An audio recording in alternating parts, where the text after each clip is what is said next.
Komið sæl og blessuð og velkomin í Spursmál, föstudaginn 23. janúar. Við sendum þáttinn út á óvenjulegum tíma, þar að segja hádeginu, í stað þess að vera í loftinu klukkan 2 eins og venja stendur til. Fyrir því mjög rík ástæða. Íslenska karlalandsliðið í handbolta mætir Króötum klukkan 14:30 og við vildum ekki að þessir tveir dagskrárliðir myndu skarast. Það var mjög mikilvægt í okkar huga. En það er enn mikilvægara í okkar huga að landsliðinu gangi vel og við sendum þeim okkar bestu kveðjur, baráttukveðjur út til Svíþjóðar. Það skelfur allt veröld víða eftir ræðu sem að Donald Trump flutti í Davos í Sviss fyrir vikunni.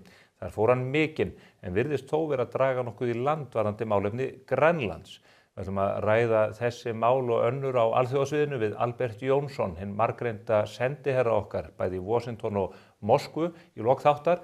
Og þar munum við líka að dreipa á málunum varðandi Evrópusambandið. En nú liggur fyrir að bæði utanríkisráðherrann og forsætisráðherrann hér heima segja að nú sé tímabært að fara að ræða möguleikarna því að við göngum inn í Evrópusambandið. Það er gert í aðdraganda þess að við munum sem þjóð fá ástæðu og tækifæri til þess að segja skoðun okkar á því hvort að við eigum að ganga inn eða ekki. Það er að segja hvort að við eigum að hefja aðildarviðræður. Á forsíðu Morgunblaðsins í dag er vísað í ummæli Ingu Sæland úr þinginum þar sem að hún segir að flokkur fólksins sé og verði á móti inngöngu í Evrópusambandið þrátt fyrir þennan bægslagang allan. Það forvitni þetta í ljósi umræðunar Evrópusambandið og ástæðu þess af hverju við eigum að ganga þeirri inn að núna eru menn farnir að tala minn og minna vexti og evru eða efnahagsmál almennt. Núna snýr þetta að öryggismálum og hvort að Íslandi sé betur borgið undir handarjaðri Evrópusambandsins heldur Bandaríkjanna sem við höfum haft varnarsamning við allt frá árinu 1951.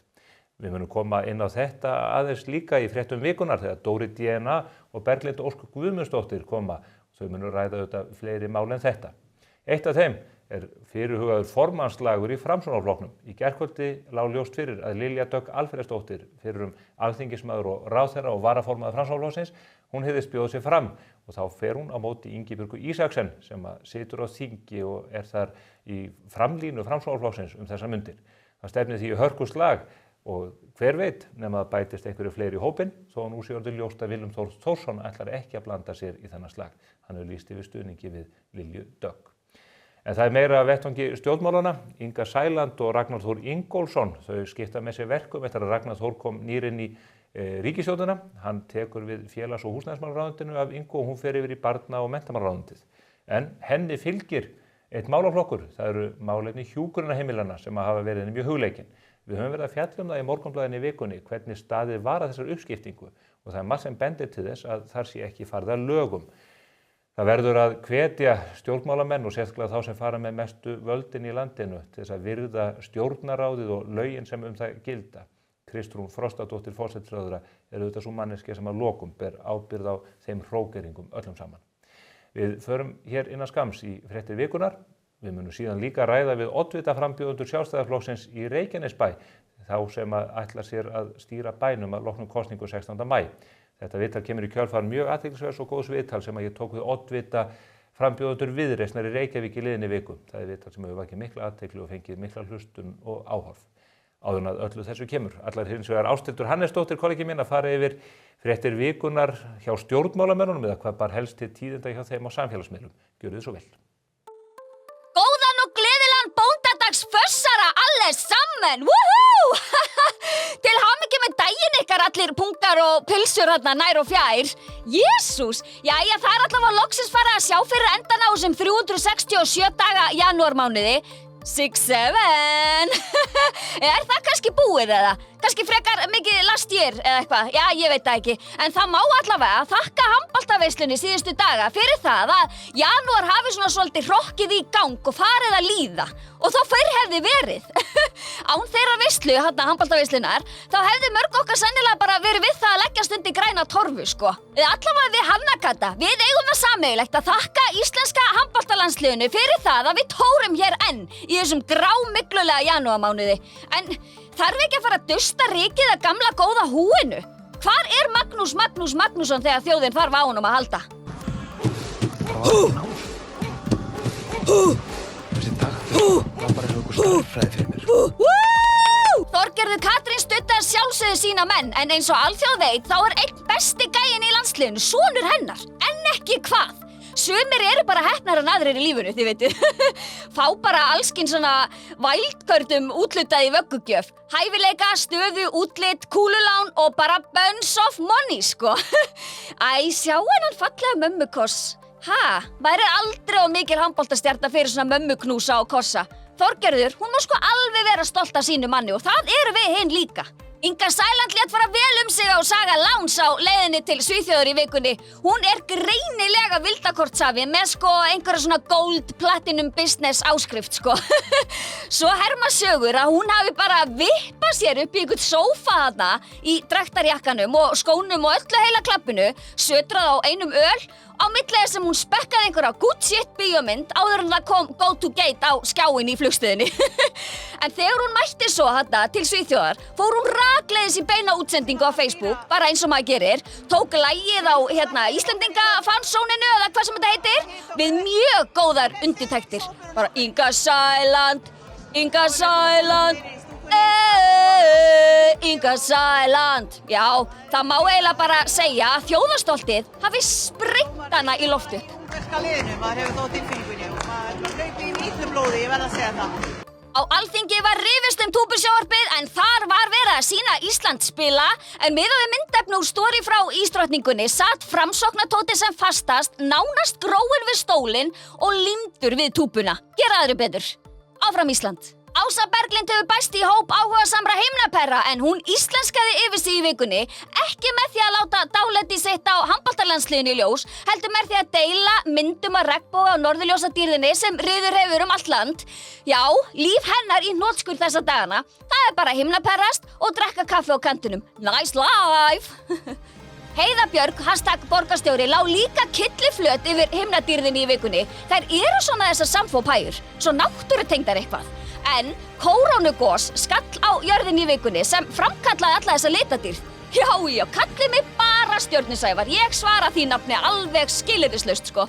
En Heiða skellti sig líka í partí hjá Guðmundi Fanga Þóroddssyni, nýjasta frambjóðanda Samfylkingarinnar í borginni og Guð einn má vita hvað gekk á í þessu partíi. Villi Árna eldaði plokkara ofan í allt Reykjanesi í vikunni, eitthvað íslenskara en það? Nei, valla. Enda var alveg húsfyllir í partíið, hvorki meira en ég minna yfir 100 manns létu sjá sig, eða ég veit ekki hvort þetta sé kannski bara eitthvað sad. Var það kannski bara vegna hungursneyðar á svæðinu eða? Já, ég skal ekki segja, ég vona ekki.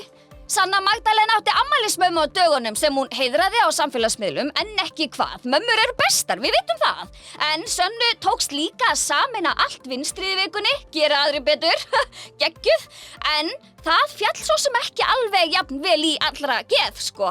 Líf Magnúðardóttir skildi ekki alveg þetta ráðabrugg vor til vinstri í garð VG, en svo kviknaði á ljósapyrni þegar líða fór á vikuna.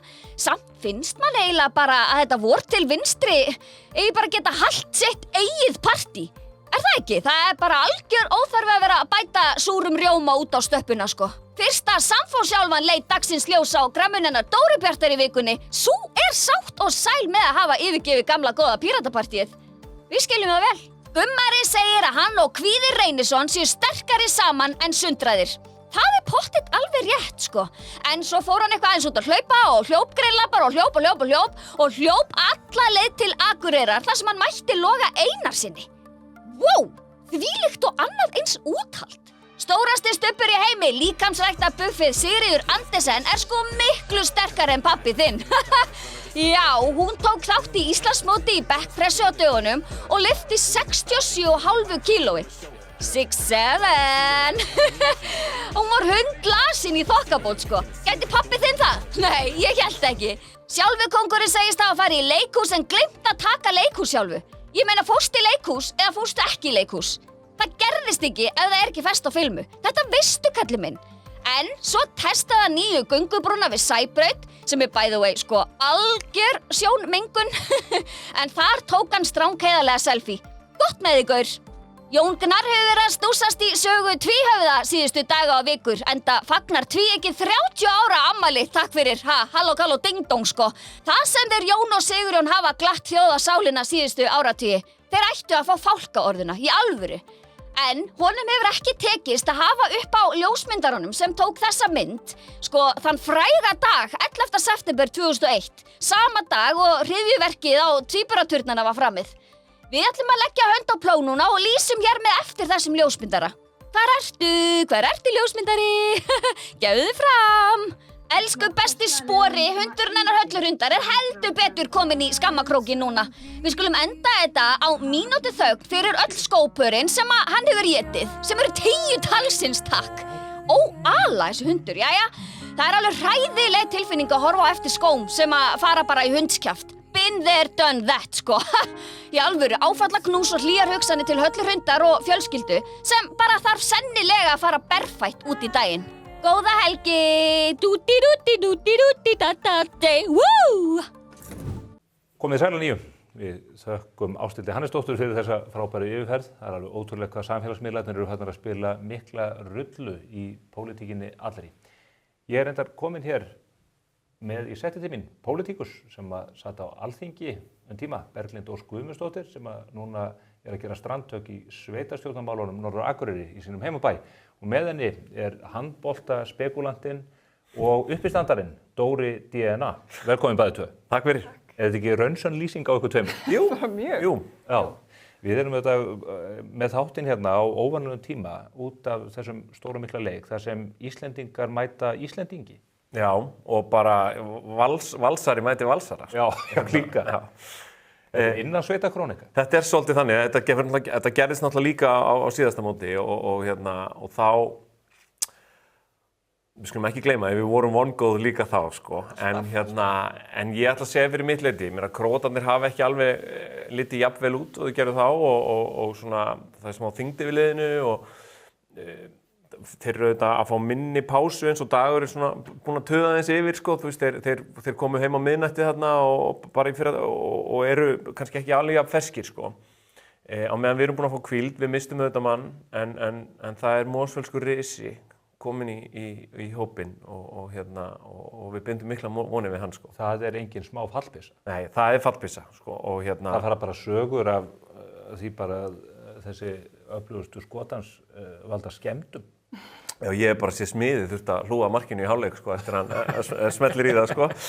Nei, en auðvitað ég að tala sem svona eilíða mósvellingur hérna, en ég ætla að segja fyrir mitt leyti, og þetta mjög leiðilegur hlutur að segja, sko, handbolti vinst ekki nema í vörninni og í markinu, að fari Viktor að verja aftur, þá getur þetta lið bara unni mótið, sko, en mér finnst bara einhver stemning yfir liðinu núna, einhver léttleiki og svona ákefð og náttúrulega Gísli Þorgeir búinn að líta út eins og sko Michael Jordan einhvern veginn á þessu móti, þú veist, maður bara hissa, þú veist, bara andstæðingar þessi dettastundum úr skónum einhvern veginn, bara eins og í teiknimyndum, hann svo snöggur, sko. Og ég þvílíkt stemdur fyrir þessu og ég vona að sjálfsögðu við vinnum því að ég á bara leið fram hjá Malmö í næstu viku og gæti óvart. Alveg óvart að ég gæti séð Ísland-Slóvenía, sko, sem mjög skemmtilegt. Hvernig lítur þetta út með þínum og Berglind? Ég bara svona landslýsstemmingsmanneskja og fylgist alltaf auðvitað með þessum stórum mótum, en ég fylgist líka með íslensku deildinni, sko. En ég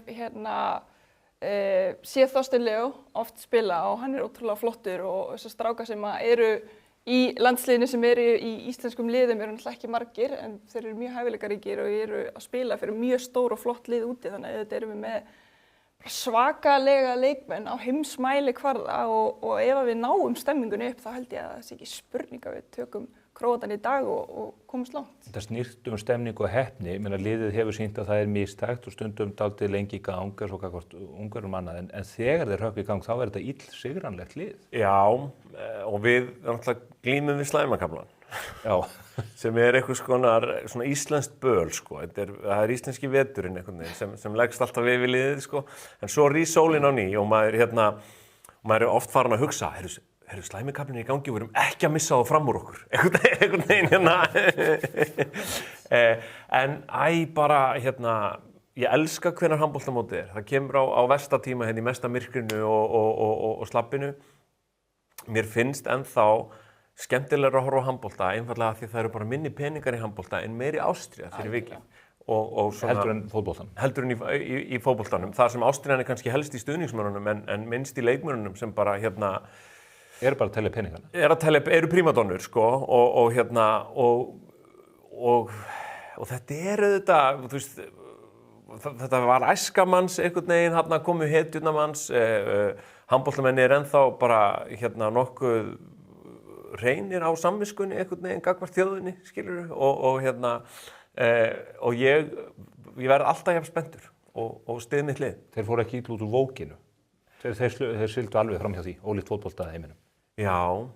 Þeir gerðu það sko og þeir hafa svona náð að sigla fram hjá öllum þessum helstu skerjum sko, einhvern veginn. Heyrðun, Berglind, þú varst inn á þingi, svo dastu út af þingi, það verður mikla væringar fyrir norðan, eins og menn vita, nú ertu að blanda hérna í bæjarmálin. Já. Það kemur ekki fólki endilega óvart, menn bjökkust við því að þú hefur verið virk í starfi Sjálfstæðisflokksins þrátt fyrir, það áfall í sjálfu sér. Já. Ætlarðu að verða bæjarstjóri á Akureyri? Ég held að sé bara mikilvægt að þeirri manneskju sem við teflum fram í fyrsta sæti listans á Akureyri, sko, hún sé þess kostum geta borið ábyrgð eða axla þá ábyrgð sem að vera bæjarstjóri, en þetta auðvitað alltaf spurning og samtala á milli þeirra flokka sem fari í meirihluta samstarf hvernig þessu verður háttað. Þið eru bara með 2 bæjarfulltrúa núna, ef maður rétt? Já, akkurat. En þið stefnir nú væntanlega það auka aðeins við það fylgi? Heldur betur og ég held að við séum bara á mikilli siglingu núna og við eigum mikið inni og rekstur bæjarins hefur gengið bara gríðarlega vel og Sjálfstæðisflokkurinn í meirihluta eins og Þannig að ég held að við eigum bara eftir að eiga þetta samtali við kjósendur á næstu mánuðum og ég er bara ótrúlega spennt og vona að ég geti bara lagt mín lóð á vogarskálunar í að gera sveitarfélagið betra og stækka flokkinn. Ég get hjálpað þér að vinna þessar kosningar. Já. Ég veit kosningaloforð sem myndi tryggja þér 90% atkvæða. Ok, komdu með það. Það er að endurvekja heita borðið í Hrísalundi. Já, veistu, ég bara styð þetta. Þetta er bara heitum við heimilsmatur í hádeginu og ég bjó á Akureyri í hálft ár og þetta hélt mig gangandi. Sko. Já. Þessu loforði er ekki aðeins komið á framfæri sem hugmynd, það er búið að leggja það fram. Já. Sjálfstæðismanna á Akureyri. Þetta er mjög sterkt loforð, sko. En Akureyringar geta vísilega leita ennþá í heitamatinn í Hrísalundi og það er vitin með svona flott hlaðborð og það er alls konar til á Akureyri. En nú er Sjálfstæðisflokkurinn að mælast með fylgi sem er bara svona eins og Amarone rauðvín frá Ítalíu. 14,5? Já, nær því ekki eiginlega. Það er smá vatnsblandað meiri sér. Hafið ekki einar áhyggjur af því bara hjá ykkur á Akureyri og reyndar í sveitarstjórnum allt landi að þetta smitist? Það er að segja staðan í landsmálunum og hversu veiklaður þingflokkurinn er? Ég held að þetta samtal við kjósendur eigi eftir að eiga sér stað. Sveitarstjórnarmálin eru allt annars eðlis en landsmálin og þetta er miklu meira spurningum nærþjónustuna og svona það sem stendur þér næst, það sem er í gangi í samfélaginu. Þannig að ég hef ekki miklar áhyggjur af því að Evrópusambandsumræðan eitthvað slíkt sem er í gangi á þinginu muni hafa mikil áhrif að smita mikið inn í sveitarstjórnirnar og við erum bara að sjá það í skoðanakönnunum í Reykjavík og í Garðabæ til dæmis þar sem að sveitarstjórnarpólitíkin er bara að sigla lygnan sjó þrátt fyrir það sem er í gangi á þinginu þannig að ég ætla ekki að hafa neina áhyggjur af því á þessum tímapunkti. Nei. Við fellum þetta tal, óskum þér og Heimi og Þórhalli og öllu þessu öfluga fólki góðs gengis í baráttunni og vonandi að þetta verði bara drengilegt og gott eins og þið hafið nú sýnt af ykkur hingað til. Ég hef ekki vonað öðru. Dóri, þú ert ekki að blanda þér í sveitarstjórnarmálin, allavega hefur ekki borist neinn yfirlýsingu það? Nei, en mér hefur verið boðið á nokkra lista. Já, geturðu sagt okkur hvaða lista? Sko, það er nú alltaf eitthvað vinstra megin sem býður mér, en í fyrsta skipti er búið að bjóða mér hægra megin og á miðjuna núna og ég ætla ekki að fara nánar út í það. Þú ert í bláum ból og grænni peysu. Já. Er þetta eitthvað leynilegt? Ég er kandídat Framsóknarflokksins. Ætlar að blanda þig kannski í formannslægin þar? Af hverju ekki? Mér finnst þetta sko rosalega eftirsjá eftir Sigur Inga eins og hann mætti kryddsíldina sko og hann var einhvern veginn aðeins bara ekki í framboðsskýr og hann með rosalega fallega rakað skegg og var bara svona, hefur ekki litið svona vel út í mörg ár einhvern veginn af því að fólk fær við svona slaka þegar það fer að þingi einhvern veginn og ég mun sakna sko. Nú þarf ég að fara varlega í svona einhverjum á útlit fólks, brennt mig á þeim málum. Ég skal hins vegar taka það í gegn, bara hendur öfnum á mig og ég skal hjála í það. Ég ætla að efna með Sigur Inga einmitt í Kristildinni. Ég held bara Kenny Rogers var í mættu. Hann var rosa Kenny Rogers á rínunum. Ég bjóst við að myndi bara taka lagið og eitthvað neginn. Ég held að myndi snúa sig bara Ingo Sæland og syngja We've Got Tonight. Nei, hann var, en svona, já, mér hefur bara fundist hann verið ágætis rödd. Mér hefur oft fundist svona þegar eitthvað stórt gerist hérna, þá finnst mér svona orð Sigurðar Inga svona hafa skorið í gegn. Þú veist, hver mann ekki eftir þegar hann sagði hérna bara það flókið að eiga pening á Íslandi og það voru orð að sönnu einhvern veginn. Og þar talað þú á reynslu. Þar tala ég af mikilli reynslu sem efnamaður. Já, stór efnamaður. Og ekki dregun úr efnalegri stöðinni vegna þess árangur sem þú ert að sýna í uppistandinu í Austurbæ. Þakka þér fyrir. Þú ert með sýningar núna. Það í kvöld. Það í kvöld. Á bóndadaginn. Já, ekki uppselt þar? Alveg smekku uppselt og hérna mikið af eiginkonum búið að hafa samband og segja hérna. Þannig að þetta ekki auglýsing, sko. Ég veit það, en það nú eitthvað laust þarna í seinni hluta febrúar og svo fer ég að setja inn mars bráðum, sko. En bara svo að það sé tekið fram, sko, þú ert íkorni þegar þú ert uppistandari. Á Íslandi ekki uppistand á sumrin. Og það eiginlega byrjar miðjan maí og það hefst ekki eftir fyrir miðjan september. Það er bara út. Það er bara út. Af því, sko, þetta er íslenska höfuðfarið. Þú veist, á bóndabæ, þú veist, þar liggur bóndinn í þunglyndi allan veturinn og leið og sólin fyrir að skína, það út að vinna og það unnið með það hægt að vinna og þú færði ekki fólk onni í kjallara og frá grillinu og frá því sem það var búið að plana einhvern veginn, þetta bara sofnar og þá tók okkur strákana sem svona byrjuðum saman í þessu 10 ár að kyngja þessu í raun og veru. Þú færð kannski tilboðum að koma skemmt á bæjarhátíð eitthvað staðar og það líklega utandyra og það líklega fleiri börn að hlusta á þig en fullorðnir og það niðurlægjandi upplifun, skal ég segja. En þetta þurfa allir að ganga í gegnum. Þetta er spennandi. Gefur eitthvað upp? Ertu að stinga á kýlum eða? Ekkert, þetta er kýlastungu sýning, sko. Og en nei, ég er bara eiginlega að tala um allt sem einhvern veginn fólk er að hugsa núna og ég er að hugsa að því við erum einn af okkur einhvern veginn. Og reyna að fara svona upp að grensunni en helst ekki langt yfir hana og ég hef auðvitað verið eins og einhver réttilega bent á daginn sem var eins og að fá karatispark í andlitið, uppistandari í bráðum 17 ár. Já. Og hann svona, þessi rödd mín finnst mér, þú veist, hafa þroskast aðeins og ég er afar stoltur af hvernig uppistandið núna og það hefur gengið rosalega vel, sko. Einmitt. Eitt sem ég veit að Eldjárn hefur spurður að og fleiri uppistandara eftir stórleik Sóla Hólm, þar sem hann hermir eftir Ingo Sæland og það á heimsmælikvarða. Getur þú hent eftir henni? Ertu að taka eftirhermur? Ég tek engar eftirhermur. Það er ekki þinn styrkleiki? Okay. Ég get hermt eftir afa mínum. Og hver var það aftur?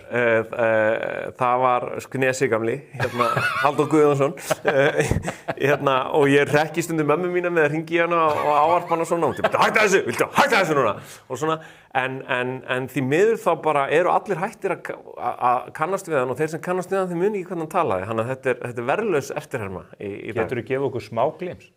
Duna mín, ég hringdi rétt á hann, bara rétt til að heyra hljóðið þér og hvernig fuglarnir tísta. Ég nokkuð góður í þessu, sko, og Ég meina, ég var að tala, ef þú breytist í hann. Það vantar bara yfirvaraskeggi. Það vantar yfirvaraskeggi. Þetta var mjög gott. Við nefndum Framsóknarflokkinn. Lilja Alfreðsdóttir var að tilkynna í gærkvöldi og hún ætlar í formannslag á móti Ingibjörgu Ísaksen. Ingibjörg Ísaksen situr á Alþingi, Lilja er utan þings en er varaformaður. Hvernig verður þetta ekki svakalegur slagur?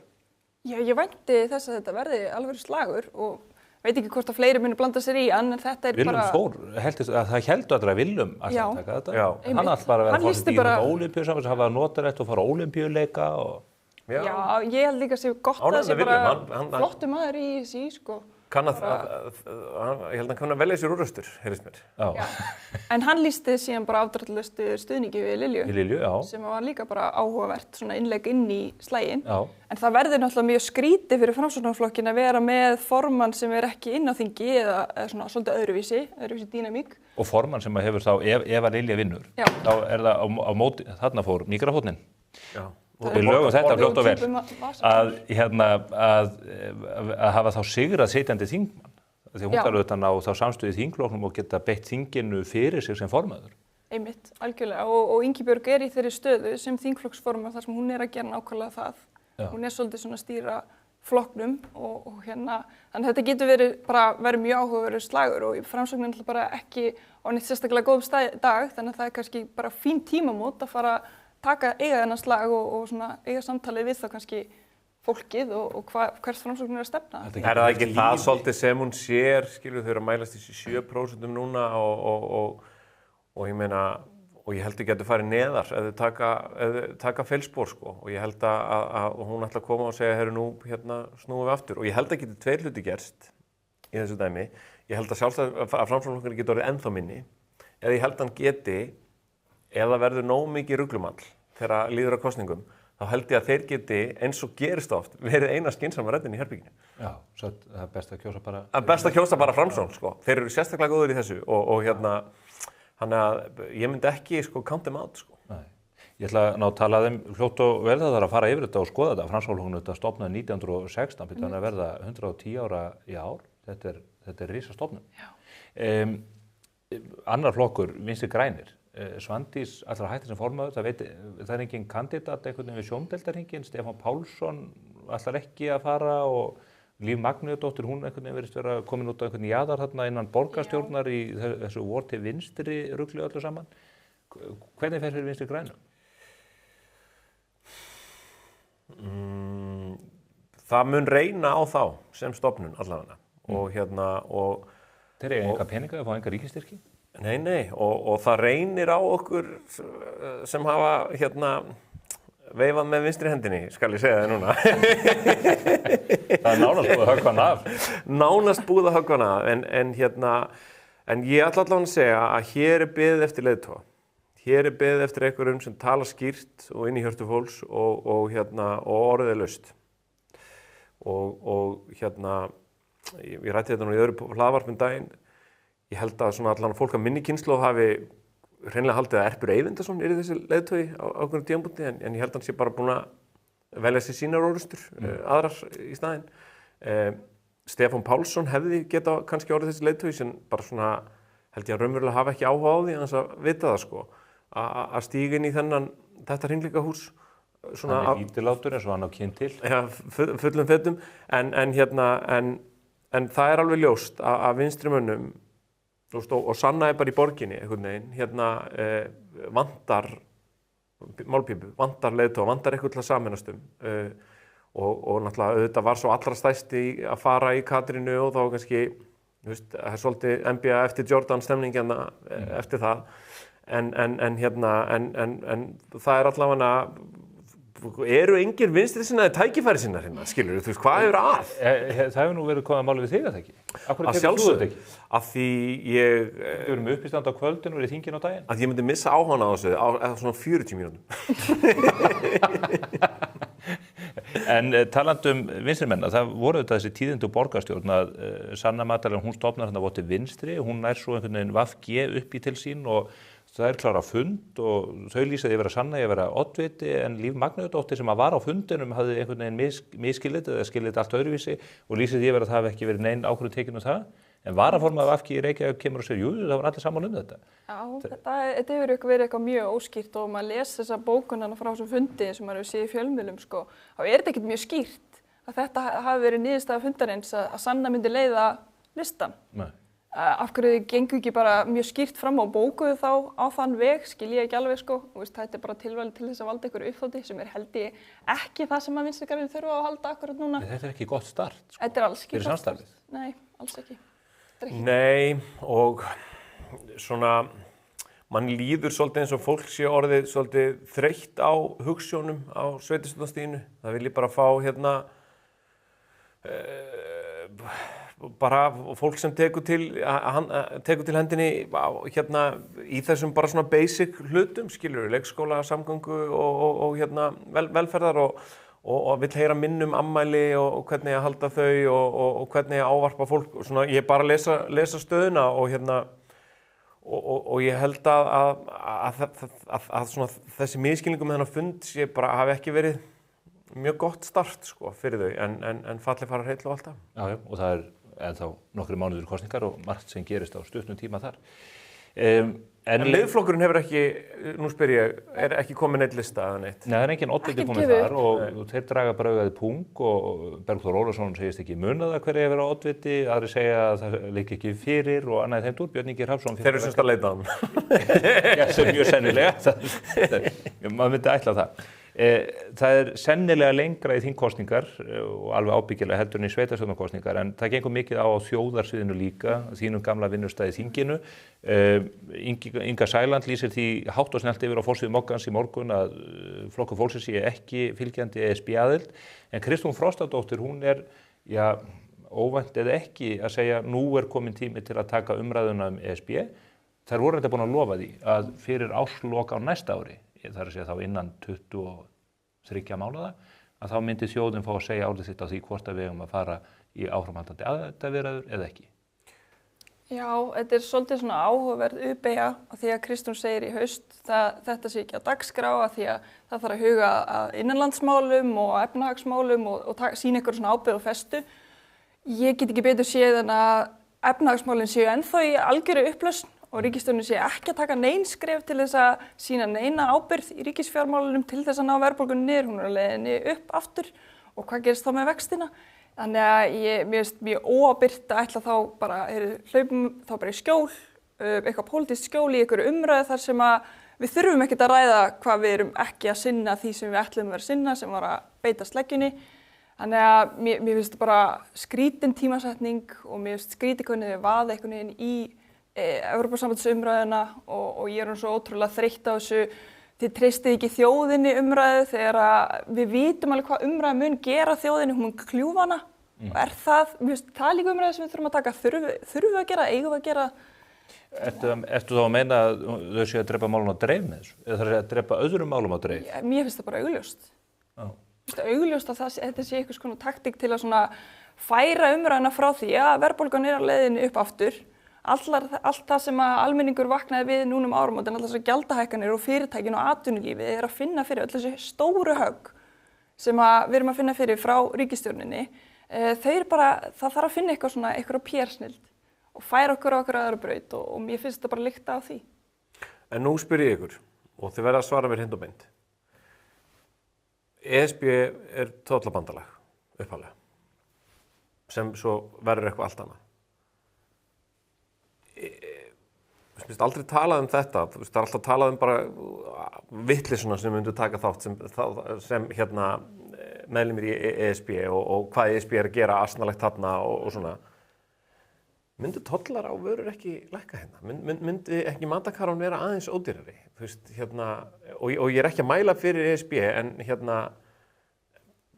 erum við stundum að gleyma þessum eina kosti sem myndi kannski koma með aðild og er það ekki þannig? Ja, tollarnir á matvöruna sem við kaupum eru tollar sem við setjum á. Já.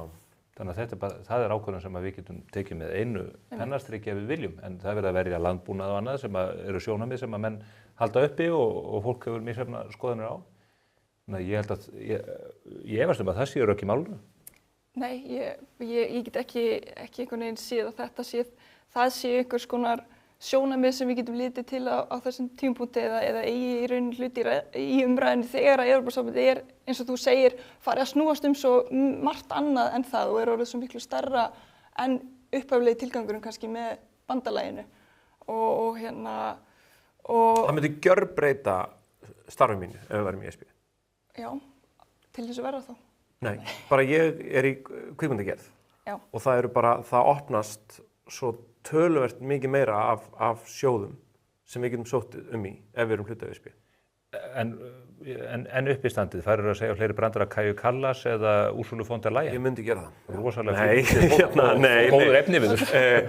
Nei, en þú veist, hafandi atvinnu sína af íslensku tungumáli, þá sem hérna, eins og ég segi oft, ég er með nýja sýningu með nýju efni og það allt nýtt. Þú veist, í Bandaríkjunum þeir auglýsa nýja sýningu með nýju efni, þeir eru kannski búin að ferðast í 2 árum Bandaríkin að finnslípa efni, en hér verð ég bara að lofa fólki að það hafi ekki heyrt það áður, að því púljan svo lítil, hann svona... En það snýst nú fyrst og fremst mannfjölda, því að þú getur alveg breytt þessu sýningu þínu. Já, en það uppistandið og svo dagvinna mín sem að skrifa þarna, þú veist, þá hugsa ég, ok, er það aðeins léttar að vera ég og ég ekki einu svona mæla, ég var einu svona miklu meiri í ESB-sinni en ég það ekki í dag sko.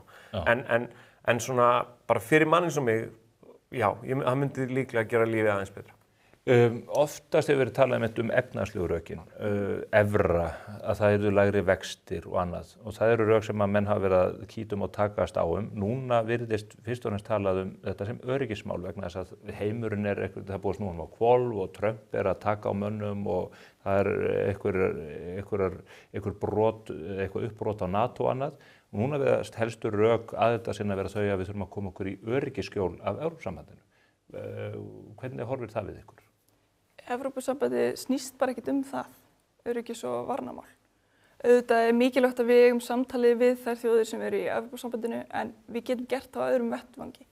Þannig að ég ekki að kaupa það að allt í einu ESB orðið þetta skjól sem við eigum að leita til þegar við höfum NATO og það stendur ennþá mjög styrkum fótum og ég get ekki séð að fréttir síðustu viku séu að breyta því kannski í grunninn en ég held að... Ég alveg sammála því.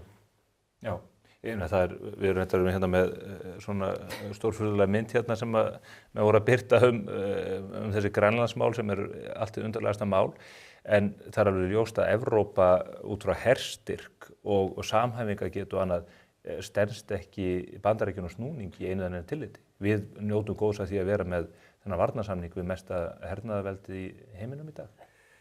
Ég veit. En ég minna, nú voru þjóðverðir að fara að eyða töluvert meira í þetta, þú veist, kannski Evrópusambandið farið í vegferð þar sem þau verða öflugri á þessum vettvangi. Bandaríkin eru með 11 kjarnorkuknúin flugmóðskip, ég held að þjóðverðir eigi ekkert. Ég veit það, en Tyrkir nú konum með einhvern risa hérna líka. Já, það eitt stærsti í heimi. Já. Og þeir eru í NATO. Og þeir eru í NATO. Þannig að, sko, það finnst mér alveg nóg núna, sko, en þessi sirkus hérna náttúrulega. Já, hvað í gangi? Hvað ætlum við að gera þegar eitthvað segir Trump, hvernig Danir eru búin að koma við grænlendinga framhjá í gegnum tíðina? Þá held ég að allir kjaftir sér laus, sko. Þá munið þið sjá mjög stuðandi tweet, sko. En hvað kallinn, það verður enginn vita. Ég tek fram að Albert Jónsson sendir hann kemur hér í lok þáttarins að ræða þessi mál. Hann var bæði sendir í Washington og Moskvu og eitt reyndasti maðurinn í íslenskri utanríkisþjónustu fyrir og síðar. Ég trúlofaði mig nánast fyrir utan sendiherraskrifstofan í Moskvu þannig að var það sko. Albert? Já. Já. Bara hitti hann daginn eftir og hann óskaði mig til hamingju og allt. Hann á mjög fallegan stað í hjarta mínu, Albert Jónsson. Þetta vissi ég ekki, en nú veit þjóðin það. Já.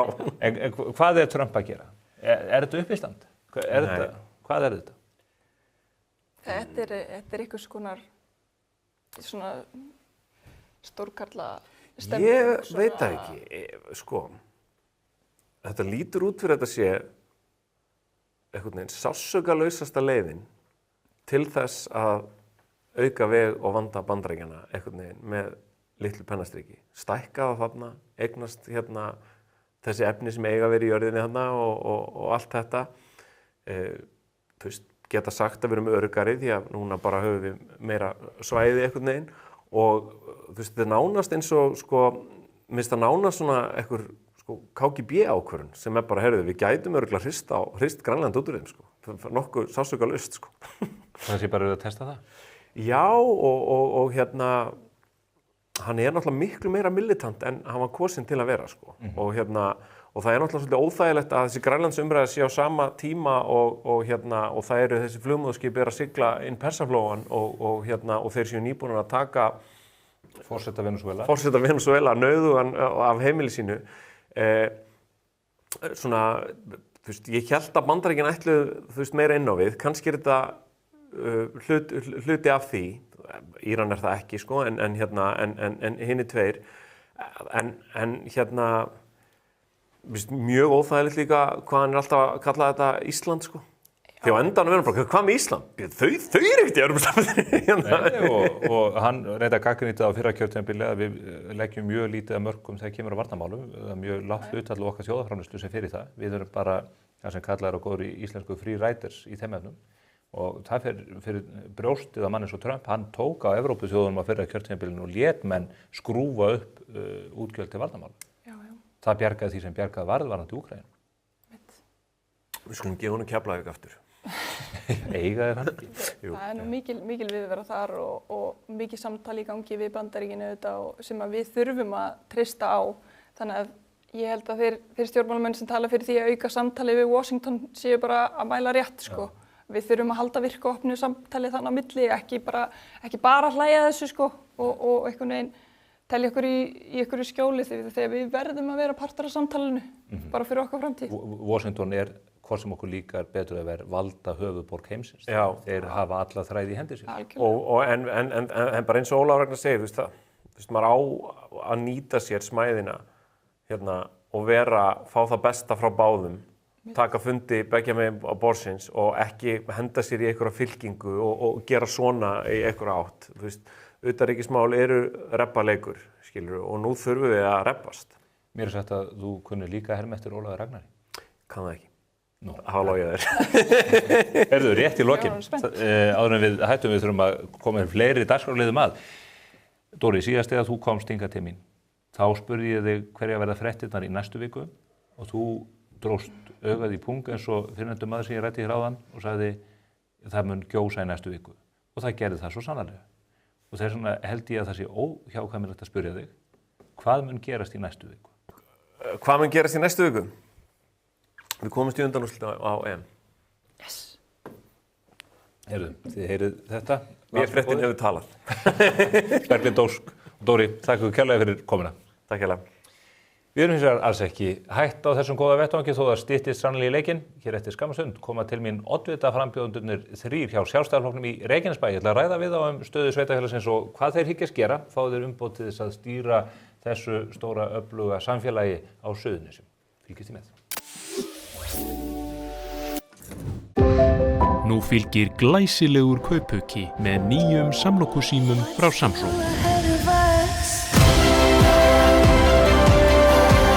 Kynntu þér málið á samsungmobile.is.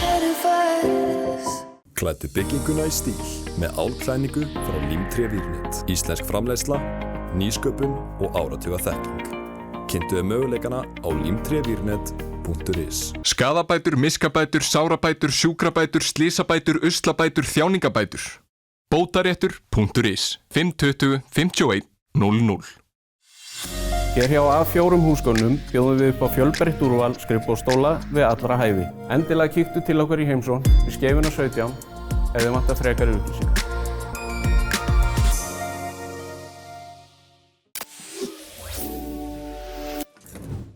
Komið sæl nýju, við þökkum Dóra Díana og Berglind Ósk fyrir þeirra framlag til umræðum fréttir vikunar. Það er ekki á skornum skammti, hvorki hér heiman í erlendis.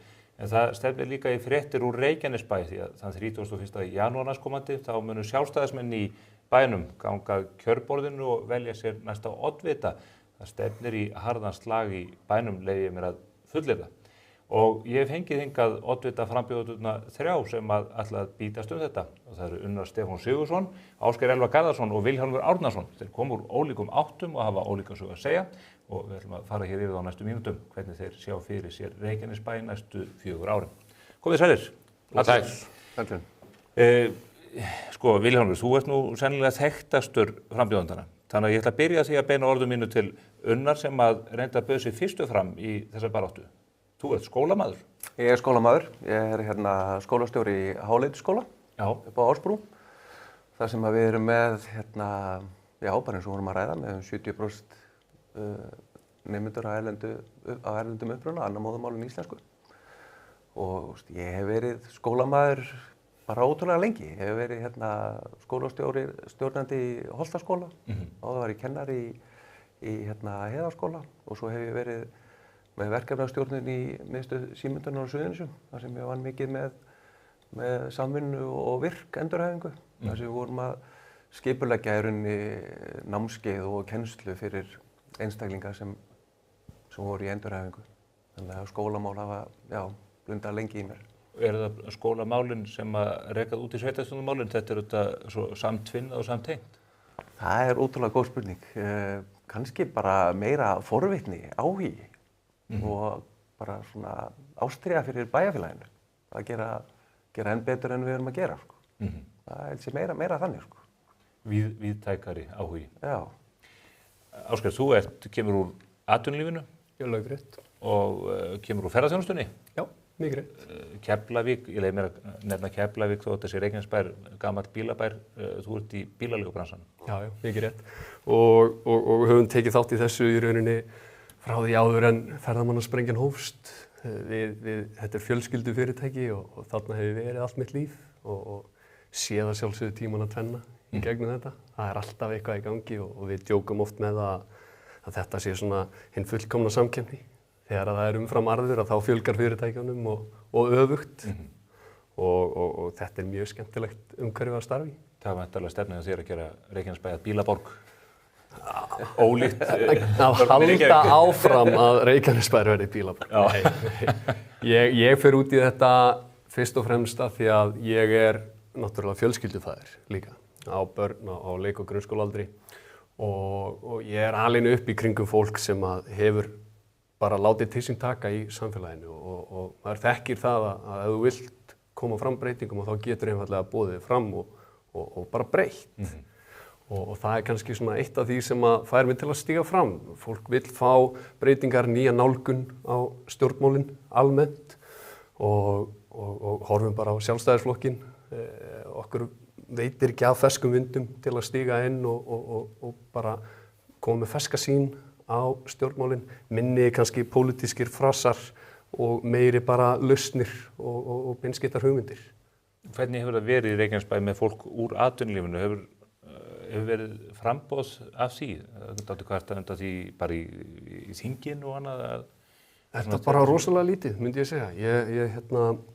Þetta er einhvern veginn svolítið mikið fólk úr opinberum geira, fólk sem er að velkjast í kerfinu og pólitíkin hefur einhvern veginn ekki dregið mikinn áhuga frá fólki úr atvinnulífinu og ég skil það alveg. Þetta hefur ekkert verið gíflega skemmtilegt og uppbyggjandi og það er kannski eitthvað af því sem að í allavega í samtölum okkar hingað til hefur verið smá kjarni málsins að hafa þetta uppbyggilegt og horfa fram á við og reyna að hvetja fólk til að taka þátt í þessu af því að það gerir þetta enginn einn.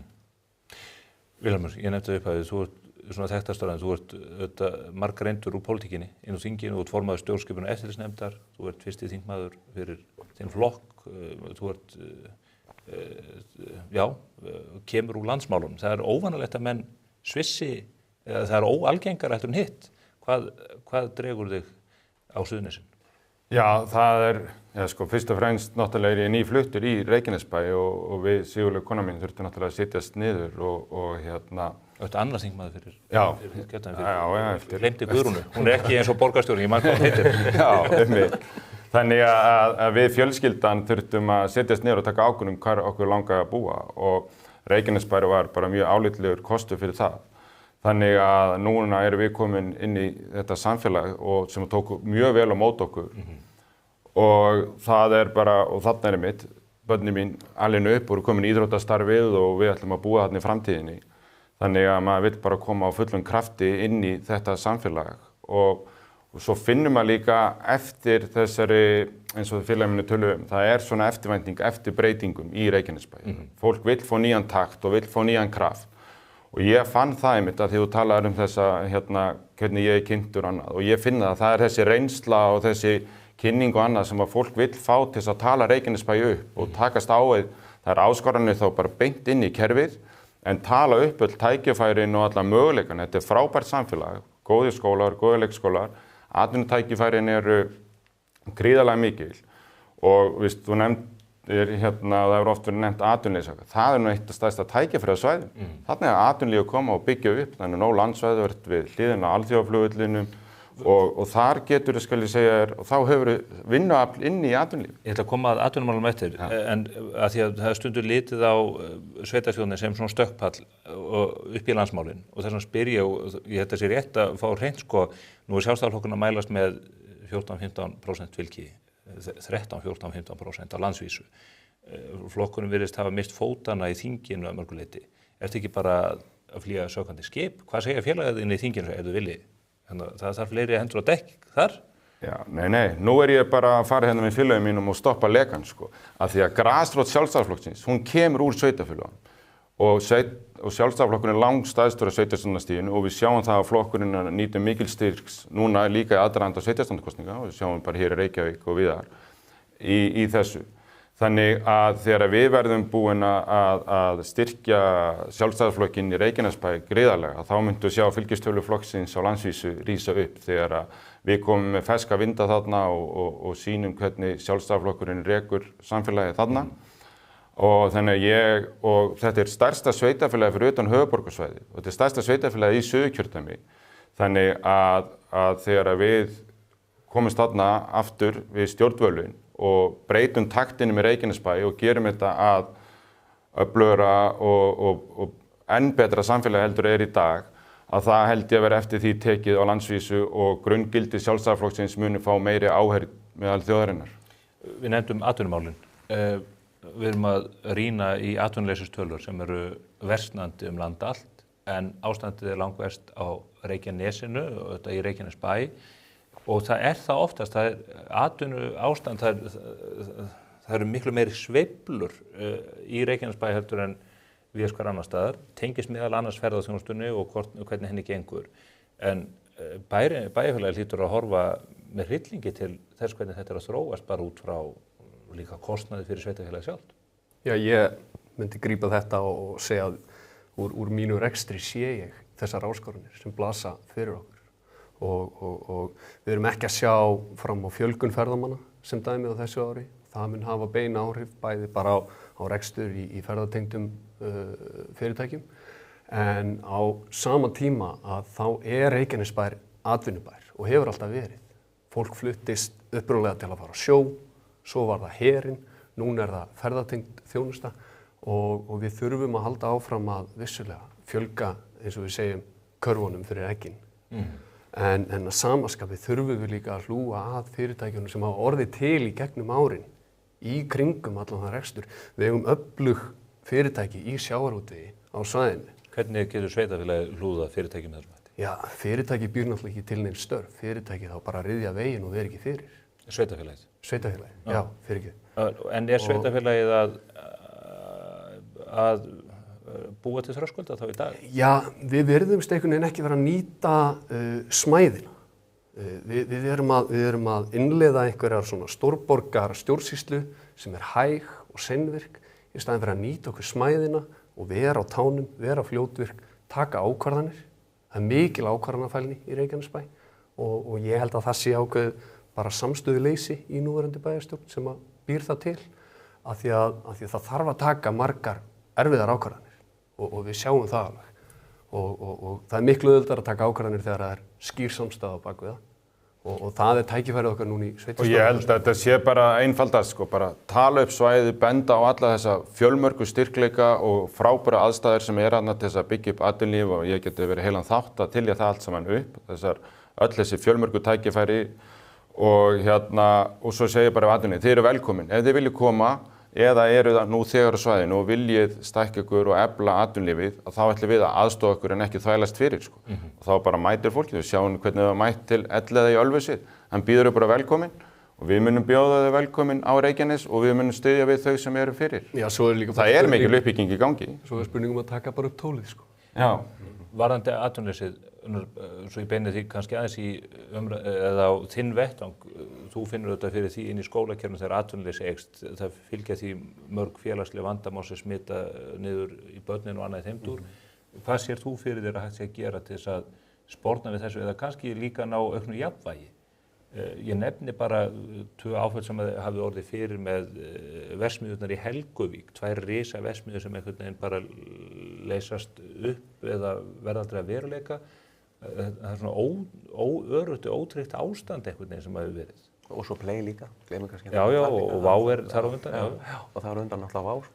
En ég tek svo undir með þeim, sko, það ótrúlega mikilvægt og það bara, það sama hvar ég stíði niður fæti, að það að maður talir upp það sem maður að gera. Við tölum upp sveitarfélagið okkar, við tölum upp skólan okkar, við tölum upp leikskólan okkar, þá það sem við erum að gera. Það sem ég velti líka fyrir mér, sko, að ég einhvern veginn þannig stjórnandi að ég fer í kjarnan, mjög lausnamiður og þau finna það alveg, þau sem hafa verið með mér að stýra skólum, að það hvað það sem maður þarf að takast á og hvernig við ætlum að leysa það. Ég bara einhvern veginn, ég þannig gerður og þannig einstaklingur, að við setjumst niður og við gerum þetta ekki einir. Og það líka það sem, það sem ég verið að leggja áherslu á, að við erum að kjósa okkur leiðtoga. Við erum ekki að fara í stefnurnar, við gerum það kannski bara eftir 31. þegar við setjumst niður sem hópur og sem heild og finnum okkur leið og hvaða lausnir við viljum fara.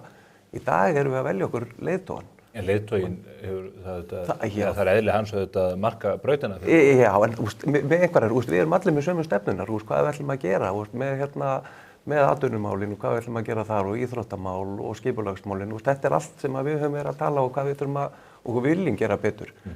En svo það einstaklingurinn sem leiðir hópinn og að fá fólki með sér til þess að leiða hópinn.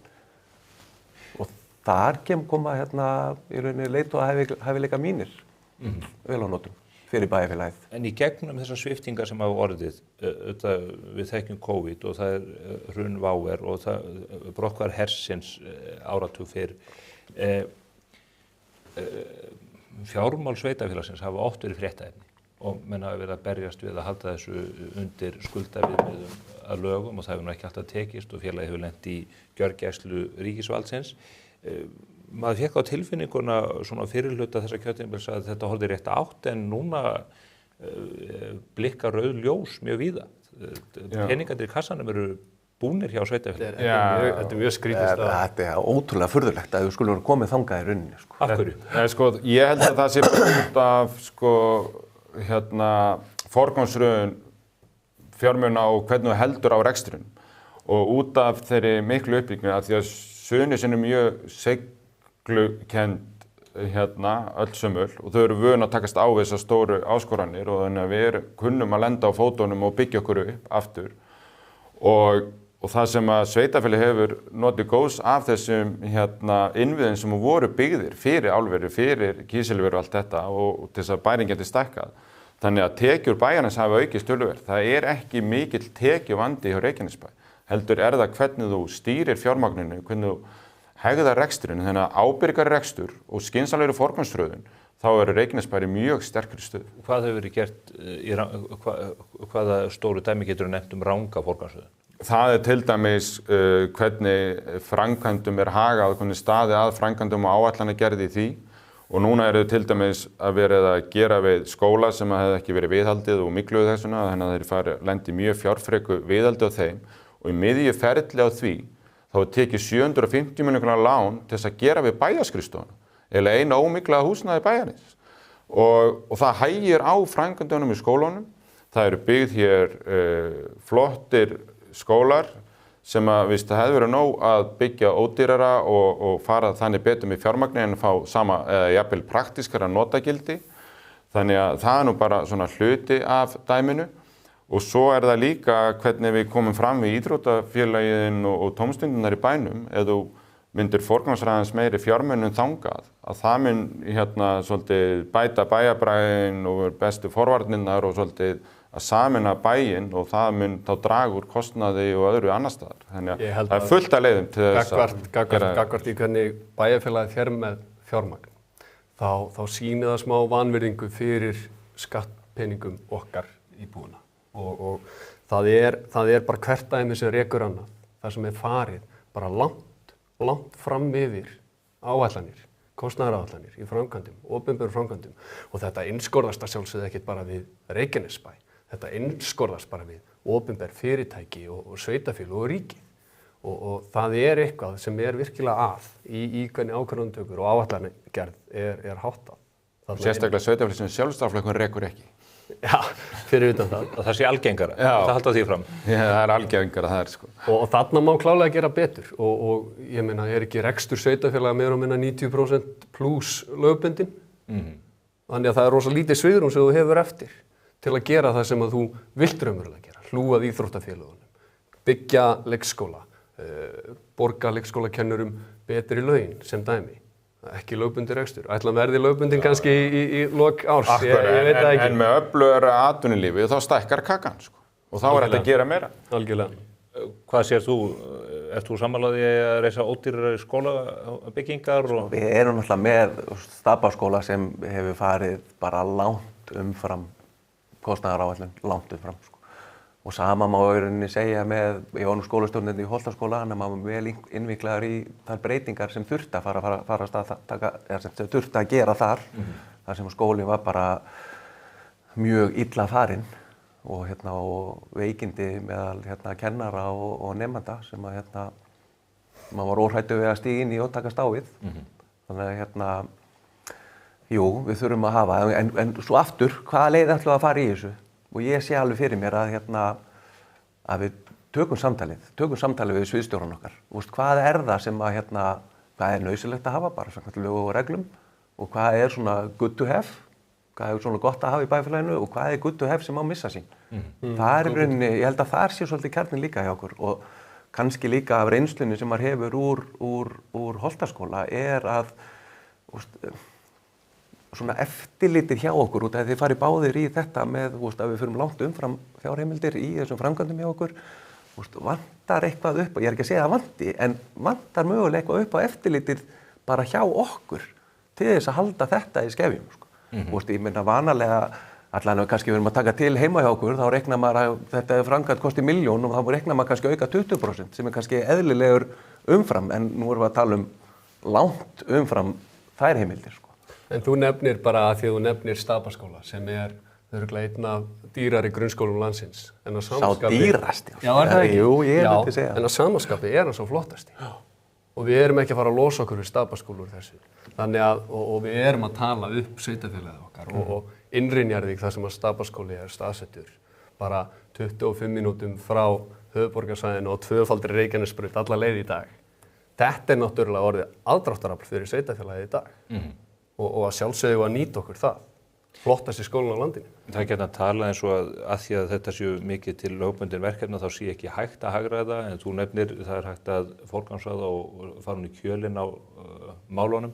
Minni á mjög áhugaverða frétt í Morgunblaðinu í gær varðandi Sorpu. Þeim tókst með til einföldum hagræðingaraðgerðum að draga úr kostnaði 313 milljónir á ári, eitt lítið fyrirtæki. Þannig að maður getur ímyndað sér hversu margar matarholur eru hjá stóru sveitarfélagi eins og Reykjanesbæ með öll sín gríðarlegu umsvif. Það er endalausar matarholur og það er alltaf hægt að gera nýtt og svo líka bara að keyra á nýsköpuninni og leyfa einstaklingsframtakinu að koma með lausnirnar til sveitarfélagsins. Þannig að sveitarfélagið þannig ekki að leysa allt sjálft og vera opið fyrir því og prófa að fara nýja leiðir sko. Þannig að og svo líka eins og ég kom inn á svo bara stækka kökuna og það gerist líka ekki með skipulagsmál að þú voru að skipuleggja miklu meira af sérbýlislóðum þannig að það sé fjölskyldu fólk sé að flytja í bæinn sem að vill koma og er að starfa okkur vantar miklu, allt of mikið af fólki sem kemur til vinnu í Reykjanesbæ eftir Reykjanesbrautin á mótana. Þannig að við beitum skipulagsvaldinu og fjölgun sérbýlislóðinu sem er íslenski draumurinn að búa í sérbýli að ef við gerum það mögulegt í Reykjanesbæ að þá munur náttúrulega útsvarstekjur sveitarfélagsins aukast og atvinnulífið kemur að byggja upp og þá veitir það svigrúmi sveitarfélagsins gríðarlega því að í grunninn eru sveitarfélög alveg með sterka tekjustofna í gegnum útsvarið og fasteignagjöldin sem eru alltaf há í Reykjanesbæ. Hvað sagði húsnæðisskýrslan núna fyrir 2026? Var ekki 85% fjölbýli sem er skipulögð í Reykjanesbæ? Það virðist vera stóra planið langt fram í tíman að þetta sé meira og minna fjölbýli sem verður að byggja. Já, það er nú fyrir sína part en það þarf þetta að vera réttu hlutfall. Þau hafa náttúrulega núverandi stjórnvöldi Reykjanesbæ hefur sagt sko líkt okkur við litlu Reykjavík sko. Ég held að við séum allir sammála það að við viljum frekar gera allt öfugt við Reykjavík og þá verður blómstri Reykjanesbær. Þannig að við ætlum að vera miklu meira bara stórveldi Reykjanesbæ þar sem að verður þá svona öflugt sérbýlis uppbygging og svona þú kemst á milli staða án þess að vera fastur í umferð og þú ert í þessu svona finnur og sért í samhældu og öflugu samfélagi sko, sem að Reykjanesbær sko. Þó að það birtist okkur kannski öðruvísi oft í fjölmiðlum en þá þetta mjög samhældið og var nú bara þorrablót núna helgina og annað væntanlegt Já, þú þekkir það kannski manna best, Vili. Þú ert nýfluttur og þú sérð hvernig tekið á móti. Já. og það heila sagan í þessu og hvernig tekið á móti. Það í gegnum íþróttafélögin. Og það eitthvað sem við þurfum að hlúa að. Reykjanesbær íþróttabær. Bara stórveld inn í körfubolta og... Það róa sig, En ég get sagt ykkur, ég satt í nefnd núna sem var á vegum bæjarins, þar sem var fulltrúi okkar manna, sjálfstæðismanna, og þá var að fara yfir íþróttamannvirki og bara hvað þyrfti að gera og hvað búið að gera undanfarin ár og til dæmis bara með því að byggja upp nýja reitin okkar sem nýtt fimleikahús og ásamt svona byggingum fyrir íþróttir eins og badminton og tennis, eitthvað sem eru bara að leigja vísvegar bæjarfélagið og nú til dæmis engin peningur settur í það af fjárlögum núna, eða sent fyrir fjárhagsáætlun fyrir þetta ár. Peningurinn búinn? Já, ég segi ef við séum köllum okkur Reykjanesbær, það það sem er alin uppið. Við erum bara Reykjanesbær íþróttabær. En þið talið forgangsröðun og mér finnst eðlilegt að kjósendur viti þá í hverju hún á að felast vegna þess að við sáum það til þess í Kópavogi og þar fóru menn að skera niður þjónustu, stytta opnunartíma, sundlaug og annað í þeim dúr. Það er sársaukafullt, það kemur illa við suma en það er eðlilegt fyrir kosningar og jafnvel áður en fólk velur sér leiðtoga hvar telja menn að séu tækifæri til þess að bara draga úr þjónustu. Það er þannig sem þú dregur úr kostnaði líka. Alveg rétt. Já, og... Vilt þú loka sundlauginni? Nei, ég vil alls ekki loka sundlauginni. Hvað ætlar það þá að gera? Hluti af mannlífinu.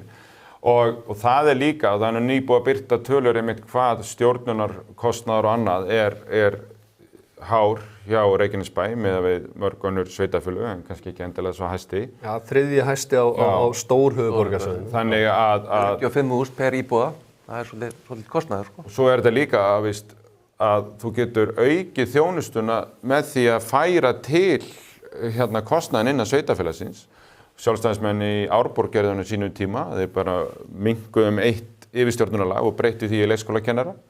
Það hægt að fara í alls svona aðgerðir og eins og við fórum inn á líka að fara inn á nýja leiðir í hinn á þessu. En ég sé það líka fyrir mér í þessum framkvæmda kostnaði að reyna að hagræða betur í honum og fara í hagkvæmari og skynsamlegri uppbyggingu og hafa svona fastari tök á útgjöldunum. Við höfum náttúrulega verið í gífurlegum fjárfestingum í Reykjanesbæ. Og svo það náttúrulega... Verið að byggja leikskóla og verið að byggja skóla og verið að byggja sundlaug og leikskóla. Já, þetta allt mikilvægar fjárfestingar en það þurfa kannski ekki að vera með fullum íburði og þú ert að gera ábyrgar áætlanir og sunnar fyrir, víst. Þar má hagræða. Og það líka mikilvæg í því sem ég held að sé mikilvægt að því að ég allan að bjóða mig fram sem þá bæjarstjóri efnið, þannig að það sé þá kjörinn bæjarstjóri. Það til þess að þá ábyrgðin skýrari til þess að fylgjast með. Hvað sér? Ætlið þið ekki að verða bæjarstjóri líka ef þið náið kjöri? Sjálfsög? Mér heyrist vera skýr stefna sjálfstæðisflokksins að oddviti flokksins verði bæjarstjóri efni flokksins. Og þar með þín stefna? Já, ég vissulega ekki í atvinnuleiti í þessu oddvita prófkjöri, sko. En þið eru allir í góðri vinnu.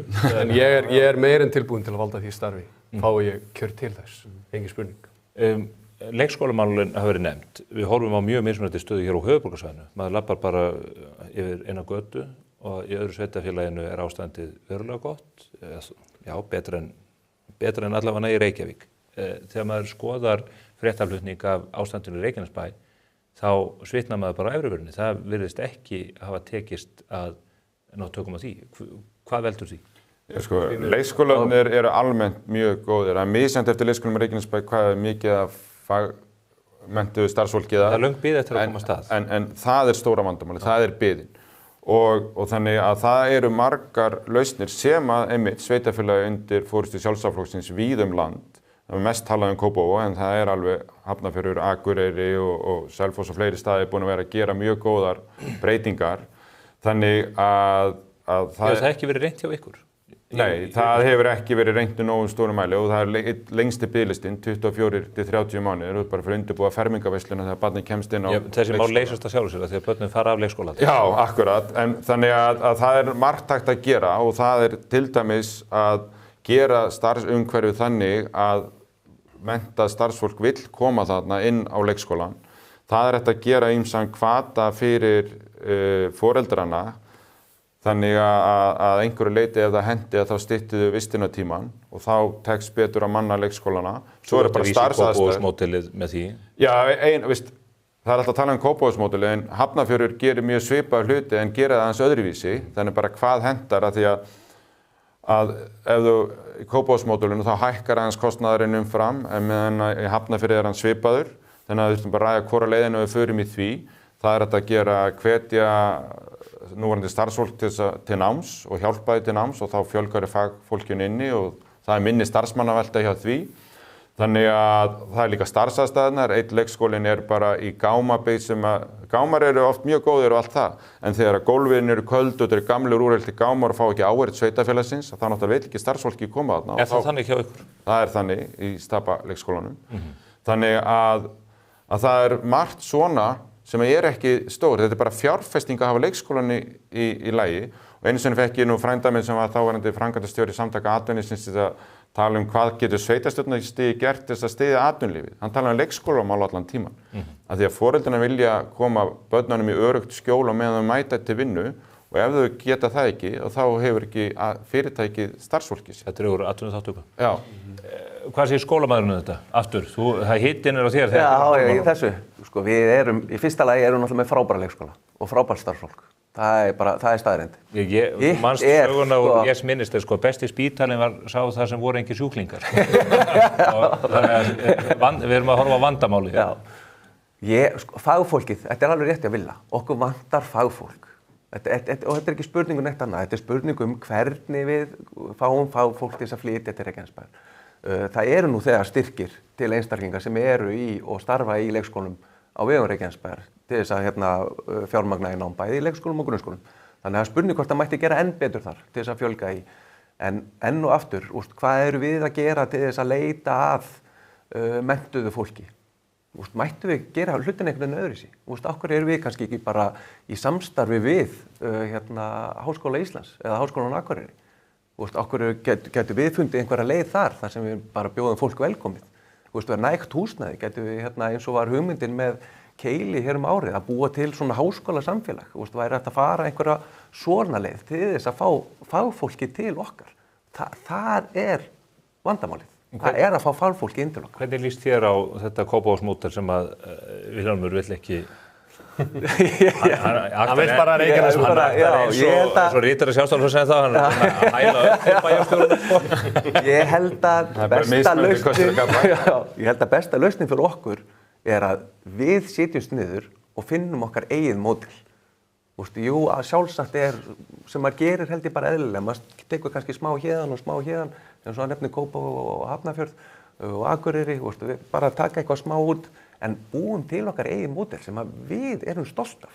Sem við getum kallað bara okkar Reykjanesmódel og við bara Reykjanesbæjar módel sem við bara auglýsum og setjum út á við og erum stolt af þessu módeli. Þú spurður út í vandan og ég held að Unnar í fyrstu setningunni sinni hafi svona adressað ágætlega að partur af vandanum. Partur af því að við erum ekki með fólkið. Við erum með meira leikskólapláss í dag heldur en við getum mannað. Og eins og Unnar sér, við erum með frábæra leikskóla í sveitarfélaginu okkar en eina sem kemst að í umræðinni, það er innritunaraldurinn. Og við erum með leikskóla sem er í fremstu röð á landinu í að kenna eða undirbúa börn fyrir grunnskóla og þegar að það kemst í umfjöldunina, þá verður starfið meira aðlaðandi. Þú vilt fara og mennta því í þessu, þú vilt taka þátt. En ef eina sem kemst að í umræðinni er hár innritunaraldur og allt ómögulegt og gámar með köld gólf, þá verður þetta ekki aðlaðandi. En það eru gámar með köld gólf og innritunarvandinn til staðar og foreldrar vanda. Það er eðlilegt að það verður ekki vandamálið við komast að stjórn bæjarins. Þú heldur það? Já. Hitt er líka til staðar, Stefán, og það kemst ekki að í umræðinni, því miður. Það er spurning hvernig ykkar ég þarf að kalla hér tilbaka svara fyrir þetta. Það sem að, það er viðkvæmt mál en er þó alkunna. Það eru málefni innflytjenda og hælisleitenda fyrst og fremst. Við verðum að skipta þeim viðfangsefnum eftir ólíku eðli þeirra. Það hefur verið mikið þungi á Reykjanesbæ út af því. Ég hef rætt við heimamenn sem að lýsa mjög vondu ástandi og bara minnkandi öryggi á svæðinu vegna þess að þarna hefur fólk komið og verið vistað í raun í einhvers konar óvissu ástandi sem að hefur ekki aðlagast vel eða gengið freklega fram. Hvað getur bæjarfélagið gert þess að bæta úr þessu? Þetta er ástand sem að eykur nú ekki líkurnar á að fólk vilji flytja í bæinn til þess að starfa við skólana eða annað. Við vorum náttúrulega fyrsta samfélagið. Við vorum að tala þetta bara hérna áðan, sko. Já, nú verðum við að tala þetta hér. Við erum fyrsta samfélagið sem fann raunverulega fyrir þessu á Íslandi. Við fundum fyrst af öllum fyrir að það væri ákveðin óstjórn í flóttamannamálunum á Íslandi.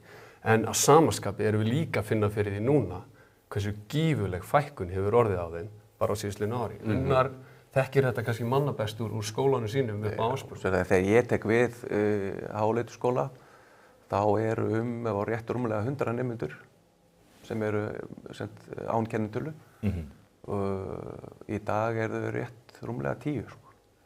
Og við megum ekki blanda saman flóttamannavanda og hælisleitendur. Og útlendingamál. Suðurnesin hafa alltaf verið multikultúral samfélag. Bara frá herinn var hérna back in the days. Já, sko Nei, og flóttamenn er ekki vandamáli sjálfsögð, það er umgjörðin og hvernig að því er staðið. Já, og sveitarfélagið leit kannski á þetta sem einhverja tekjulyndi.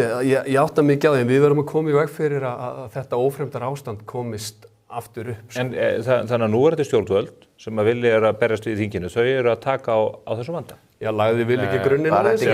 Þetta er ekki okkar mál, þetta uppræðanlega, sjálfstæðismanna.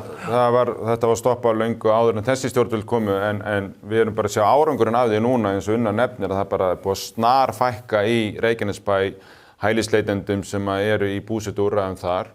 Þannig að það er búið að það er ekki alveg farið og það þarf að halda rétt á spöðunum. Og ég þekki þetta bara vel á þessu svæði frá því ég byrjaði í lögreglunni 1. janúar 2008 á Suðurnesjum. Og hvað það virkar og það þurfum við sem þjóð bara að gera og ekki síst á sveitarfélögin líka. Að það er bara að setja ykkur mörk og skýra stefnu.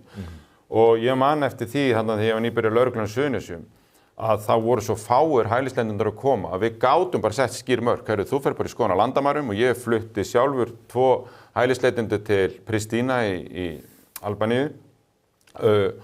Og þá bara kom ekki fleiri frá Albaníu því við bara sendum oss strax tilbaka. Þannig að það snýst svolítið að setja bara skýr mörk og hinga ekki lengra. Senda skilaboð út í heim það fólk kom ekki hér nema það í raunverulegt erindi. Akkurat, það er það bara og hér svona reglurnar. Það sem gerðist náttúrulega því miður var bara það að sama tíma Úkraínu var og þá var tekið röng ákvörðun að mínum í Útlendingastofnun og þá komu Venesúela á sama tíma þannig að kerfið bara réð ekki við það. Þangað til að dómsmálaráðherra þáverandi sjálfstæðisflokksins Jón Gunnarsson stoppa allar umsóknir fyrir Venesúela og baði að endurmeta ástandið og eftir það var þeim hafnað og svo breyttu bæði hann og Guðrún útlendingalögunum og við settum lögreglulögin því að skipulagða glæpastarfsemi er mest í að flytja þetta fólk hingað til landsins og þá hefur fækkun umsóknum dregið saman 70-80%, brottflutningurinn aukist 1000 á landinu og það er ástandið sem að Unnar er að sjá núna. En það er líka að setja mörk. Sveitarfélög eru líka að setja stjórnvöldum mörk. Þannig að þegar Vinnumálastofnun og aðrir eru farnir að leigja húsnæði án samráðs við sveitarfélagið, þá þarf og senda börnin í skólan án þess að bera ábyrgð á því. Þá er mikilvægt að þekkja stjórnkerfi og fara að segja bara, herri, svona kom ekki fram, hér er reikningurinn og þið verður að koma og taka ábyrgð á þessu. Sko. Var eitthvað hlustað á ykkur hvað þetta var þar? Í þessu máli? Nei, við fáum náttúrulega bara allt í fangið og það er raun og okkar svo að bregðast við tökum bara eins og skólan og það er náttúrulega stofnuð deild sem heitir Friðheimar sem er raunni bara í kringum, þar voru þegar ég tek við, þar voru 8 starfsmenn sem bara sáu kennslu, voru sem í gamla officerklubnum, það sáu bara kennsluna þar, svo tengdustu þetta var raunni deild innan skólans og er ennþá deild innan skólans sem þar sem nemendur koma í... Sem að verið að tala um. Já, í rauninni, við erum fyrst og fremst að hugsa börnin. Börn eru börn og þau eiga sín rétt. Já. Þannig að þau reyni finnist þau tilheyra. Það er ótrúlega mikilvægt, sko. Við getum alveg aðskilt fullorðna frá börnum. Þannig að hvað þetta mál varðar, sko.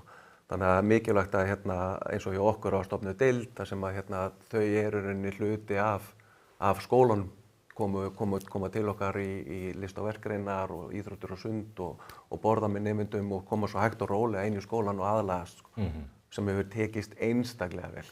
Enda starfsfólkið bara frábært, sko. Ég á ekki orð lýst yfir starfsfólki í Háleitsskóla. Þau eru bara frábært. Þú segir að það þurfa að gera betur. Er upplifunin þá þannig að þetta sé vandamál eða aðstæður sem að búið ná tökum á? Upplifunin er svo að aðstæðunar eru betri, mun betri. En við fundum það líka, það var ekki mikið hlustað þegar að við görguðum á að þetta var að fara úr böndunum hér fyrir 2-3 árum síðan. Og fyrir meira síðan. Þannig að já, þetta horfir til betri vegar. Þetta er búið að vera mjög góð þróun og en það þarf að vera á tánum og passa að þetta kom ekki fyrir aftur og sé vel haldið á spöðunum í þessu, sko. En við þurfum líka að gera þetta sem þjóð, sko, að fara eftir lögunum og segja bara, herðu, hér gildar okkar lög, hér er okkar gildi og hér er okkar menning og við verðum að vera svolítið, við megum ekki vera og bláa gagnvart þessu. Og það er nú oft talað til dæmis leigubílalögin. Leigubílalögin nýju eru strangari en gömlu, en við sem þjóð einhvern veginn leyfum þeim að svindla á prófum og það hefur ekki afleiðingar. Við leyfum þeim sem hafa ekki 5 ára reynt sakavottor hér á landi samt að fá leyfi. Við leyfum þeim að vera að veita óeðlilega þjónustu fyrir utan flugstöðun okkar. Hvar kemur þú og lendir á flugvelli og það er ekki bara allt í ströngum skorðum varðandi leigubílana. Og þetta er ekki lögin, þetta er hvernig við setjum mörk eða ekki, sko. Það væri ekkert þetta vandamáli með leigubílastéttinni ef við myndum bara setja þessi skýru mörk. Hérna kemur þingmaðurinn inn. Já, ég er bara að segja, við erum bara að reka samfélag og það er allt, þú ert aldrei búin á því, það kom alltaf nýjar áskoranir, þannig að hvort sem verður að reka sveitafélag eða þingið eða fyrirtæki, það verða bara að vera einhver mörk og eftir því er farið, sko. Þetta er bara eins og æginn á heimilinu og hér í þessu stúdíói. Já, hér er mikill ægi, skal ég segja ykkur, og sérstaklega eiran á mér frá pródúsentunum, sko. Rétt í lokin, hvernig metið stöðuna fyrir ykkar flokk? Þið metið nú stöðuna vantilega best ef að þið vinnið persónulega, en haldið þið að það séu líkur til þess að Sjálfstæðisflokkurinn nái þessu sveitafélagi aftur eins og hún reyndar oft sinni skert í gegnum tíðina? Já, má ég byrja? Já, það ef maður tala bara svona fyrir sjálfan sig, að þá veit ég að ég næ til breiðara hóps. Ég næ til margra stétta og það held ég bara komið líka bara af reynslunni minni, í menntamálum sem er gífurlega breiðhútur, ég er farsæll skólastjóri og hef unnið mikið með líka bara gamall íþróttamaður, spilaði með Keflavík, bæði fótbolta og körfu í meistaraflokki og þjálfaði náttúrulega Keflavík í 20 ár og líka bara reynslan sem maður hefur úr MSS, Miðstöð símenntunar, að starfa með virk endurhæfingu, að hanna og þróa þau námskeið sem þar voru. Merkilegt starf. Já, mjög og mjög stoltur að því. Þú heldur að getur náð meira hluta? Ég held að bara, já, ég veit, ég hef trú að því að við náum og þetta er breytingin kannski, þetta er líka bara breytingin sem er verið að kalla eftir. Að við náum til fleiri stétta, að við náum til ekki bara einhverja að toppa og heldur við sem bara ná til allra, alveg sama, allra innan stétt fyrir stétt, bara gamla slagorðið okkar, sko. Sjáðu okkur þrjá hérna. Ef að þetta lýsir ekki breidd Sjálfstæðisflokksins, þá veit ég ekki hvað gerir það. Þú ert með atvinnupólitíkus sem þekkir kerfin inn og út og hvernig lögin verða til. Þú ert með farsælan skólastjóra úr menntakerfinu og þú ert með atvinnurekanda. Og þetta lýsir Sjálfstæðisflokknum ágætlega. Við finnum okkur allstaðar í samfélaginu og eins og Unnar segir, sko, við erum kannski nýir vindar, við erum kannski aðeins breytt ásýnd á núverandi stjórnflokksins og ég held að hún veit ekki af því. Við sjáum stöðuna í dag, okkur veitir ekki af breyttinni og samstöðuna að halda og eins og í bænum hjá okkur held ég að við eigum mikil tækifæri framundan. Náið meirihluta? Við ætlum að ná meirihluta. Finnur líka bara stemninguna innan hópsins. Mér finnst það svo geggjað. Þú veist, við erum búin að vera að mæta hjá hverjum öðrum þú veist, hérna á kosningavökunum. Þetta verður rosaleg partí hjá ykkur sem maður hefur séð að vera að halda. Þetta er mikið partí í bæjarfélag. Nei, mynda, hvar hefur það komið fyrir þar sem bara frambjóðendur bara eru hérna hönd í hönd og styðja við bakið á hverjum öðrum? Og koma bara úrslitin í ljós. Já. Þetta er stemmings sveitarfélag og ég finn rosalega mikla stemmingu núna.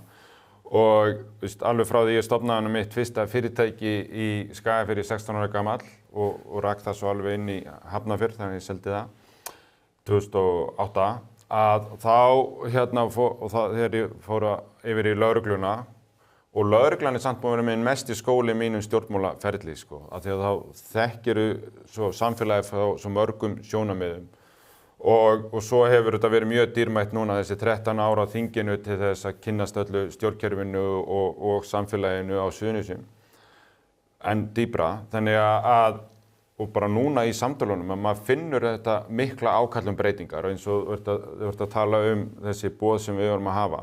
Við sjáum það bara strax þar. Það er bara frábær mæting, það er fjölbreyttur hópur fólks. Það var fólk langt út frá flokkinn sem að mætti hjá mér á Hótel Keflavík og kom í plokkfiskinn og allt þetta þessar viðburðir sem við erum búin að hafa. Og það er fólk að senda manni ítrekað, nú kýs ég fyrsta sinn íhaldið og allt þetta. Þannig að við erum ekki að sjá þessar leiðilegu áhrifin þessar leiðilegu skoðanakönnunum sem við sáum í gær fyrir Sjálfstæðisflokkinn þarna. Við erum að sjá bara meðbyr, fólki vill breytingar, það hefur trú á því að það kemur svona öflug þekking og reynsla til þess að keyra upp stemminguna að þá takist þetta. Þannig að ég er gríðarlega bjartsýnn fyrir vorið ef þessi kraftur heldur áfram inn í vorið. Unnar Stefán, Ásgeir Elvar og Vilhjálmur, ég óska ykkur góðs gengis í þessari baráttu. Við munum fylgjast vel með á mbl.is og í Morgunblaðinu og eitthvað fjalla kannski þetta líka hér á vettvangi frétta vikunar þegar kemur inn í nýjan mánuð. Takk fyrir komuna. Takk fyrir. Þá vendum við hvað okkar í kross, því að hér eftir skamma stund kemur Albert Jónsson, sendiherra, einn reyndasti Íslendingurinn úr utanríkisþjónustunni og sérfræðingur í öryggis- og varnarmálum. Maður ræða við hann nýjustu vendingar eftir að Donald Trump flutti mikla ræðu í Davos, en við þurfum að fara víðar yfir sviðið, meðal annars Venezuela, Bandaríkin, Grænland og svo Ísland. Fylgist með.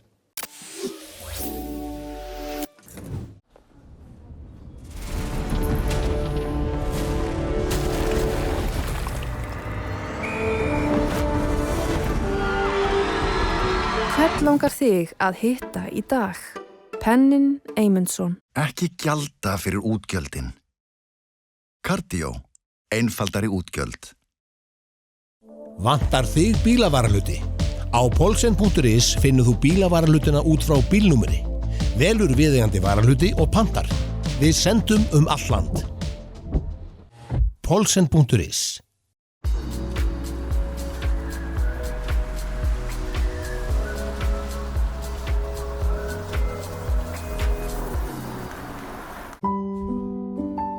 Lexus RX. Komdu og reynslagtu RX 450h Plus Plug-in Hybrid. Þín býður óviðjafnaleg upplifun. Lexus Kauptúni.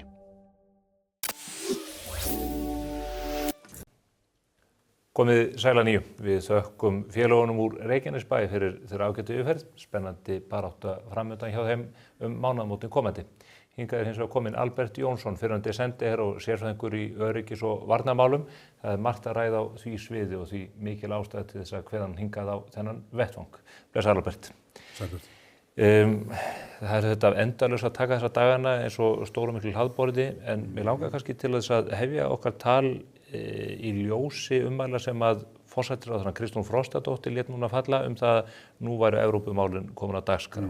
Það virðist vera svona takturinn að miklu leyti hjá meirihlutanum í þinginu að vegna þess hversu víðsjárverðir tímarnir eru, hvernig mál að þróast í Washington, að þá sé Evrópusambandið eðlilegur staður til að halla sér upp að.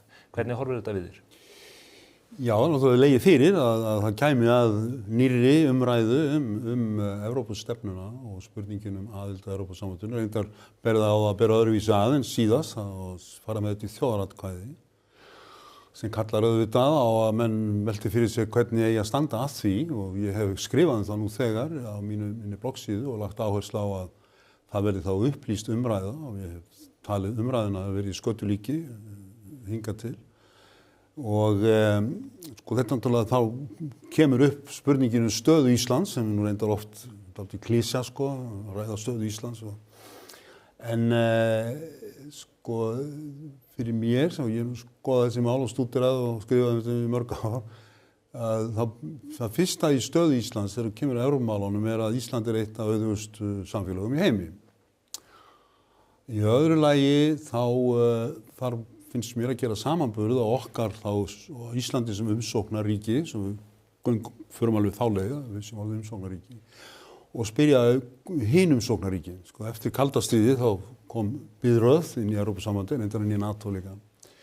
Og það voru ríki sem voru ólík okkur og hafa ólíka stöðu en við höfum í dag. Þetta voru ríki sem voru hvað maður að segja með umsókn eða aðild að Evrópusambandinu fyrir þau snerist það, eins og ég hef orðað að brjótast út úr sögunni.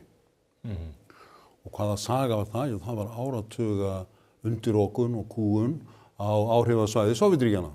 Og það ráði löng saga sem reykjum ekki hér. Og mikið endurreisnar ferli framundan. Já, en svona saga, átaka, undirokunar, kúgunar sem hafði oft bitnað á þessum ríkjum. Við talaðum Eystrasaltsríkin og Austur-Evrópu, Pólland, Rúmeníu, Búlgaríu og þetta svæði hins Tékkóslóvakíu sem þá hét.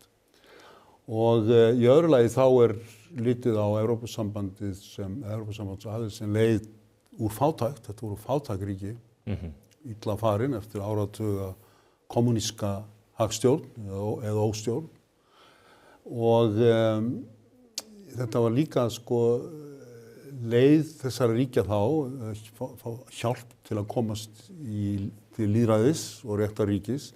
Þannig að þetta voru sko þessu stóru svona sögulegu strategísku ástæður fyrir umsóknum þessara ríkja og átti virkilega ríkar stoðir í veruleika og sögu og síðan hékk á þessu náttúrulega að þau vildi líka komast í NATO. Já. Til að því að Evrópusambandið myndi ekki duga í öryggislegu tilliti heldur þurfti að komast í NATO, akkur í NATO því þar eru Bandaríkin. Þetta var efnahagslegt og öryggistegt. Já, akkurat. Og sem er svo augljós, sko. Þetta er svona augljósar, stórar, sögulegar, strategískar skýringar að baki. Okkur gildir náttúrulega allt öðru máli. Þannig að það lítur þá að þurfa að nálgast okkar Evrópuumræðu og Evrópustefnu og þjóðaratkvæði með einhverjum sérstökum hættu. Ég held að menn fyrir að ræða það. Sko. Aðildarsinnar hafa ekki fram að þessu geta skákað fram öryggispeðinu.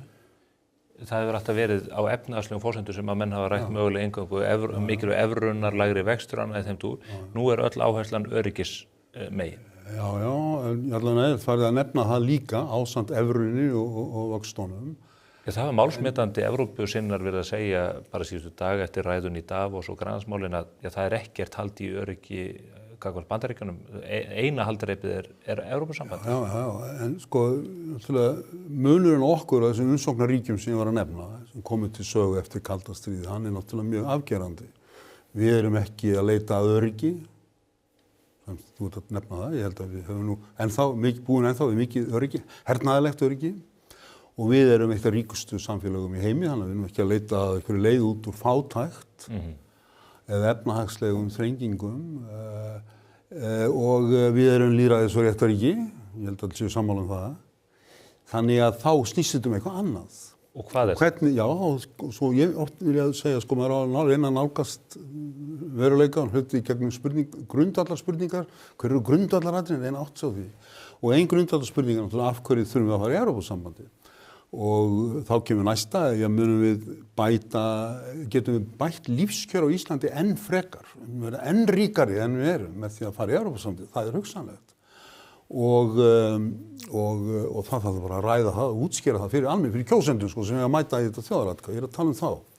Og síðan er talað um evru og vexti, mjög algengt. Ef við förum í evruna þá verður ákveðin stöðuleiki hér og lægri vextir og það er að færa rök fyrir því en það hefur hins vegar á sig það hliðar sko að það er engin töfralausn og það þarf að átta sig á því, það þarf að útskýra það fyrir fólki. Nú er reyndar einhver hópur, 4 sérfræðingar erlendir sem eiga að skoða möguleika eða valkost Íslands í gjaldmiðilsmálum. Við skulum vona að komi trúverðug og góð skýrsla út úr því og hún þarf að skýra sko, ég er að tala um kjósendur sko, þeir eiga næsta leik, ekki satt sko. Það er vonandi að sú skýrsla bæti einhverju við 700 síðan skýrslu Seðlabankans málið. Já, kjósendur les ekki 700 blaðsíðna skýrslu sko, en það er bara að útskýra fyrir þeim, alveg lykilatriði og ég vona að þessi skýrsla geri það og það þarf bara að bæta í og það þarf, ég fer mikið á fundi, Rotary og Lions og eitthvað svona og ég er að svona testa þetta og þessi atriði, hver eru grundvallaratriðin og þá vaknar einn spurning sko, það er mikið misskilningur í gangi sem sá hjá mörgum, ekki öllum þetta. Það er að sko aðild að Evrópusambandinu þýðir aðild að evru. Það er ekki þannig. Mjög mikið þetta það sé útskýrt fyrir kjósendum. Aðild að Evrópusambandinu þýðir þeir eru hleypt inn í biðstofu evrunar. Í biðstofu evrunar þarf þú að sýna fram á að þú sért í lagi aðalatriðum. Og þetta er ekkert margir sem átta sig á þessu og þá þarf að nýlega, ég sé Gylfa Magnússon, hann var að benda að við varum mest á okkar efnahagsvanda var nú heimatilbúið sko og þá þarf að ræða það í tengslum þessa biðstofu, hvernig ætlum við að sýna Evrópusambandinu fram á það, við erum ekki lengur með heimatilbúin efnahagsvanda, ég meina kjarasamningar aftur og aftur umfram burðargetu hagkerfisins til dæmis. Fyrir en við lögum það, munum við ekki taka evrunu. Nei, við þurfum að sanna það, við þurfum að uppfylla svo kallar Maastricht skilyrði fyrir aðild að evru. Og þau lúta verðbólgu og ríkisskuldum og fleiru. Við þurfum bara að sýna það að okkar hagkerfi og reksturinn á Íslandi HF sé í lagi, aðalatriðum. Þá getum við rætt hvort það sé í lagi hjá ESB-ríkjum, það er svo önnur saga, en þetta eru skilyrðin fyrir þessar og þetta þarf að útskýra fyrir fólki.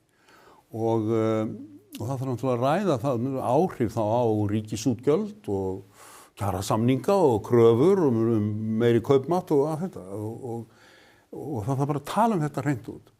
Og síðan auðvitað er það þannig að evruaðildin breytir ekki því að ef við erum komin í evruna og svo verðum við fyrir einhverju efnahagslegu áfalli sem getur hæglega gerst, hefur gerst og ríki sem verða fyrir slíku, þau þurfa að lækka útgjöld þjóðarbúsins, ekki það þurfa að lækka kostnað. Gengið hefur þá fallið hjá okkur, fyrst feldum við það sjálfur og síðan fór það í fjall bara út frá aðstæðum og það er svona tiltölulega einfalt fyrirbæri gengisfelling sko, hún fer svona yfir allt samfélagið og tiltölulega hratt en aðferðin sem þarf að nota að koma inn í evruna, hún er kölluð stundum innri gengisfelling. Og þá þarf það að lækka útgjöld þjóðarbúsins með því að lækka laun og lækka ríkisútgjöld. Það er svona stóru postarnir í. Og atvinnuleysi eykst. Já, hugsanlega, ég meina, það er ekki sjálfgefið. En það sem ég er að segja er sko að þetta er dálítið flóknari aðferð heldur en gengisfelling. Það þarf að ræða hvar á að skera niður í ríkisútgjöldunum, sem hann notið þá. Ég vil nú frekar að tala um að spara í ríkisútgjöldum og hvernig förum við að því að lækka launin og eða frysta þau eða hvað þarf að gera. Allan það þarf að lækka kostnaðinn, það þarf að lækka útgjöld þjóðarbúsins. Þannig að menn er ekkert sloppnir út úr þessu. Ég er ekkert að segja að þetta er ekki hægt að gera þetta, sko, alls ekki. Þetta þarf fólk að vita, það þarf að útskýra þetta. Þetta er ekki töfralaust, sko. En þú nefnir efnahagslega þáttinn og þú ferð efnislega yfir hann og ég held að þetta sé allt rétt sem þú segir varðandi ferlið, hversu tímafrekt það er og að þetta mjög grófustu aðalatriðum, ég bara fer yfir það. Og þetta hefur kost og galla. En það áhugaverða sem að ég rek augun í umræðum í dag er þessi áhersla á að þetta sé öryggismál. Að við verðum að koma okkur inn í Evrópusambandið til þess að komast í skjól út af þessum víðsjárverðu tíma. Já, þetta er nú svona seinni tíma held ég rök sko. Já, kannski bara nokkura vikna eða mánuða gömur. Heldur þetta vatni þegar þú horfir á samspil Evrópusambandsins, NATO, varnarsamningsins og síðan þessara hluta sem að gerast í væðingum milli Rússa, Kínverja og Bandaríkjanna fyrst og fremst? Ef að menn eiga við það að Evrópusambandið verji tryggi varnir ríkja, þá náttúrulega gengur það ekkert upp, vegna þess að Evrópusambandið ekki gert til þess að tryggja varnir ríkja. Og Evrópusambandsríkin flest hafa treyst alfarið á NATO í því efni og þar eru þetta Bandaríkin fyrir ferðamest og verið lykilaðili og sko veikleika, við getum byrjað þannig, veikleikar Evrópusambandsins þegar kemur að öryggis- og varnarmálum þetta er ekki ríki. NATO þetta ekki ríki heldur, en munurinn á NATO og Evrópusambandins að Bandaríkin vigta meira í NATO en nokkurt Evrópuríki gerir í ESB. Og það er svona strúktúrþáttur eins og sagt í fræðunum.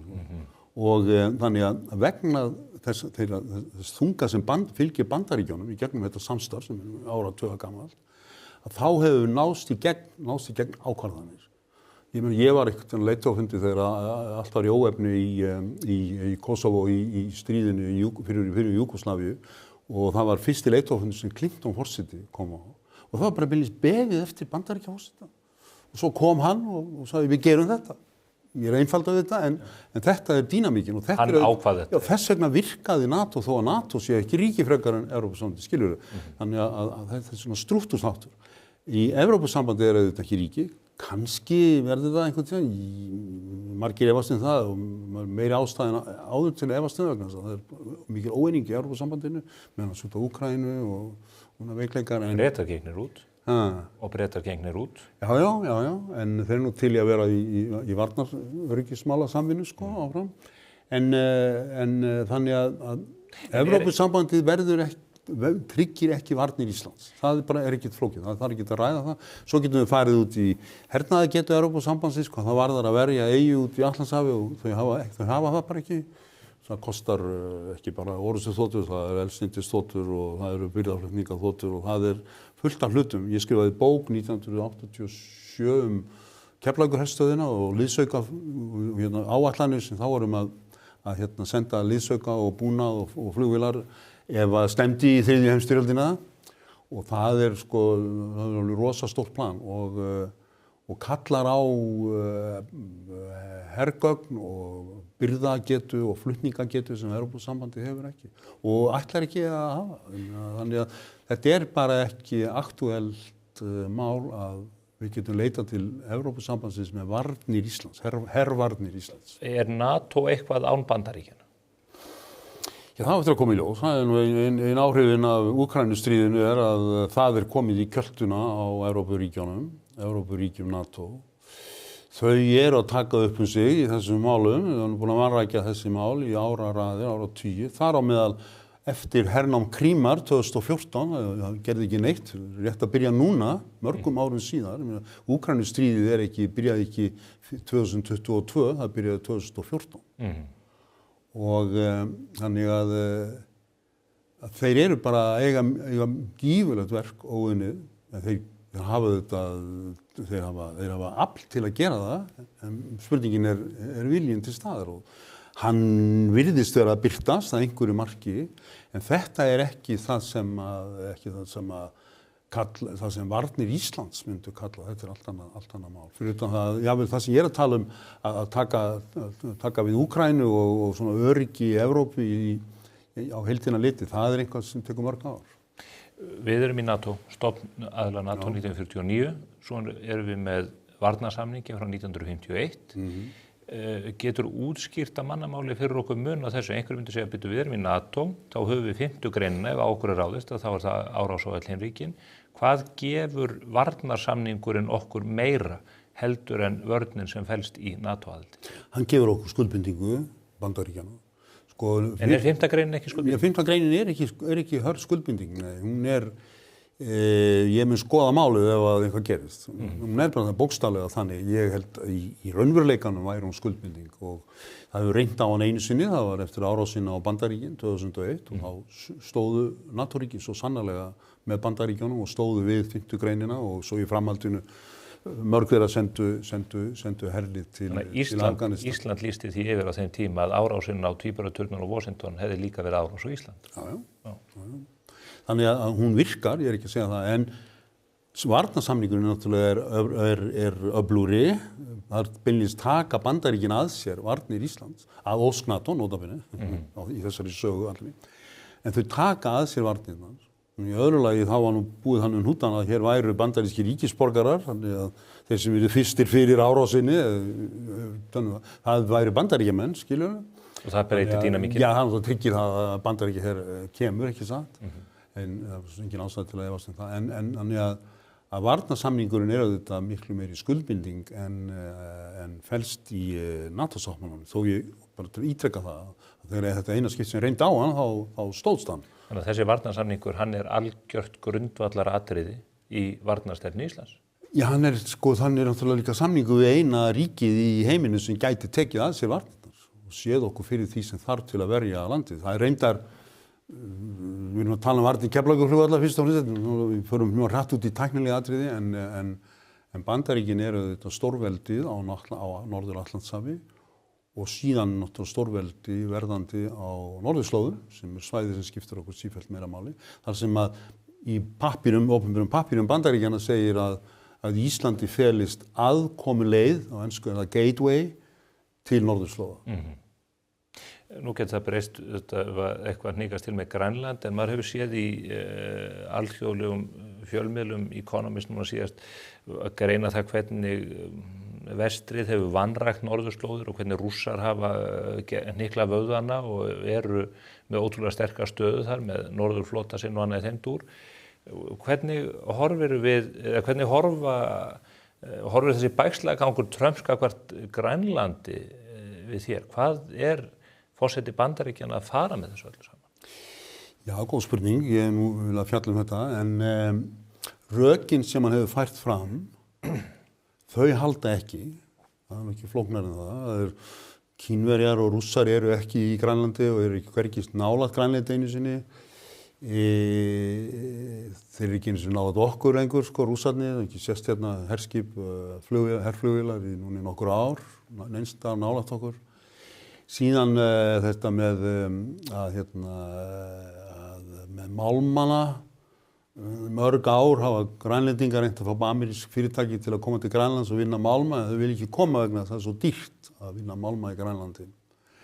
Þannig að það er ekki rök sem að halda.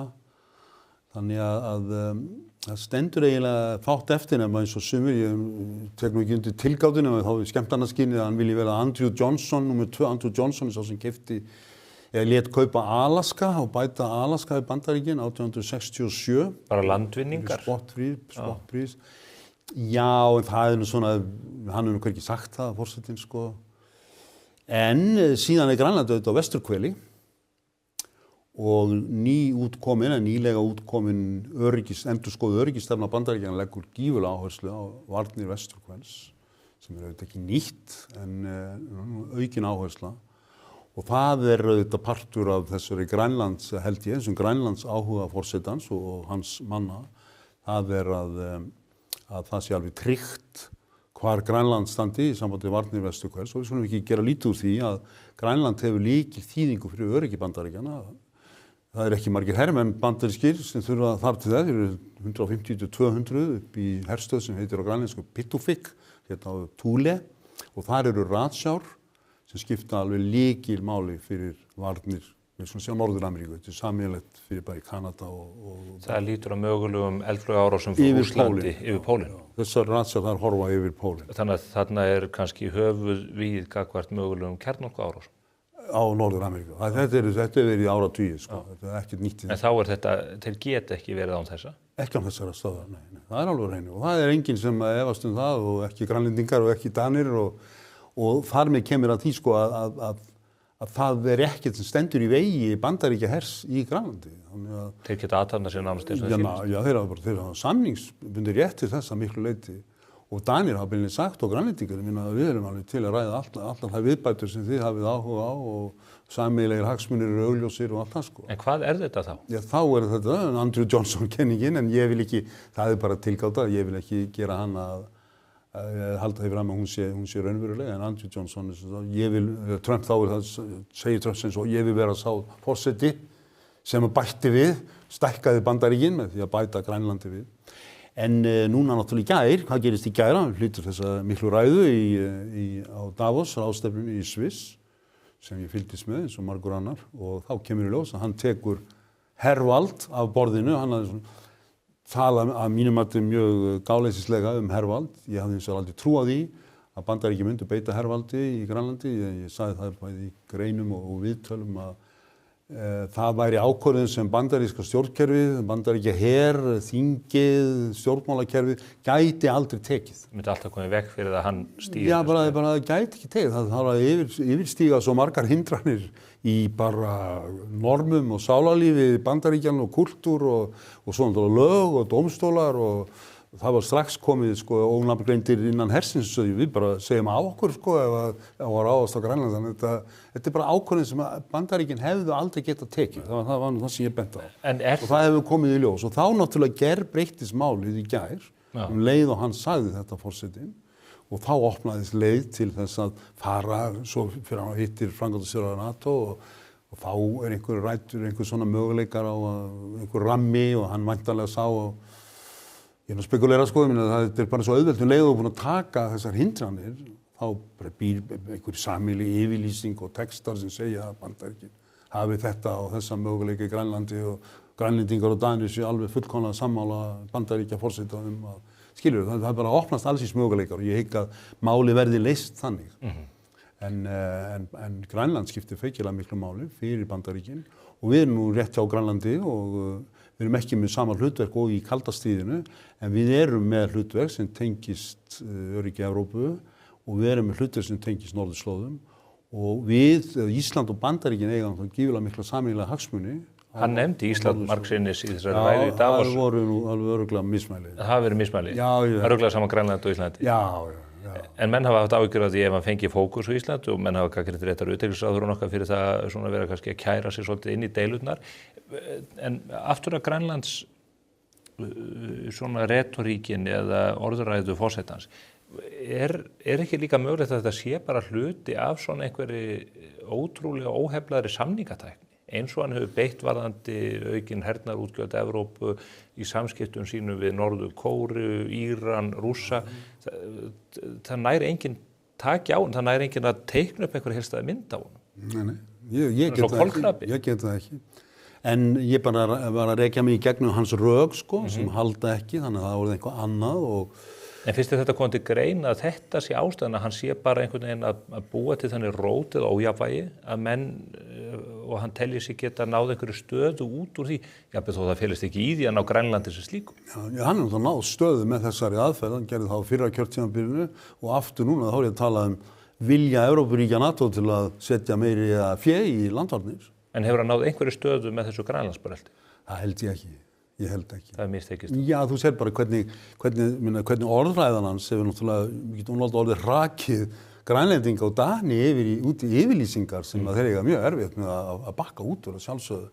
En það segja þið núna, við erum til í viðræður en ekki viðræður en eins konar yfirtöku þannig að ég held að hann fái alls ekki það sem hann hefur verið að tala um.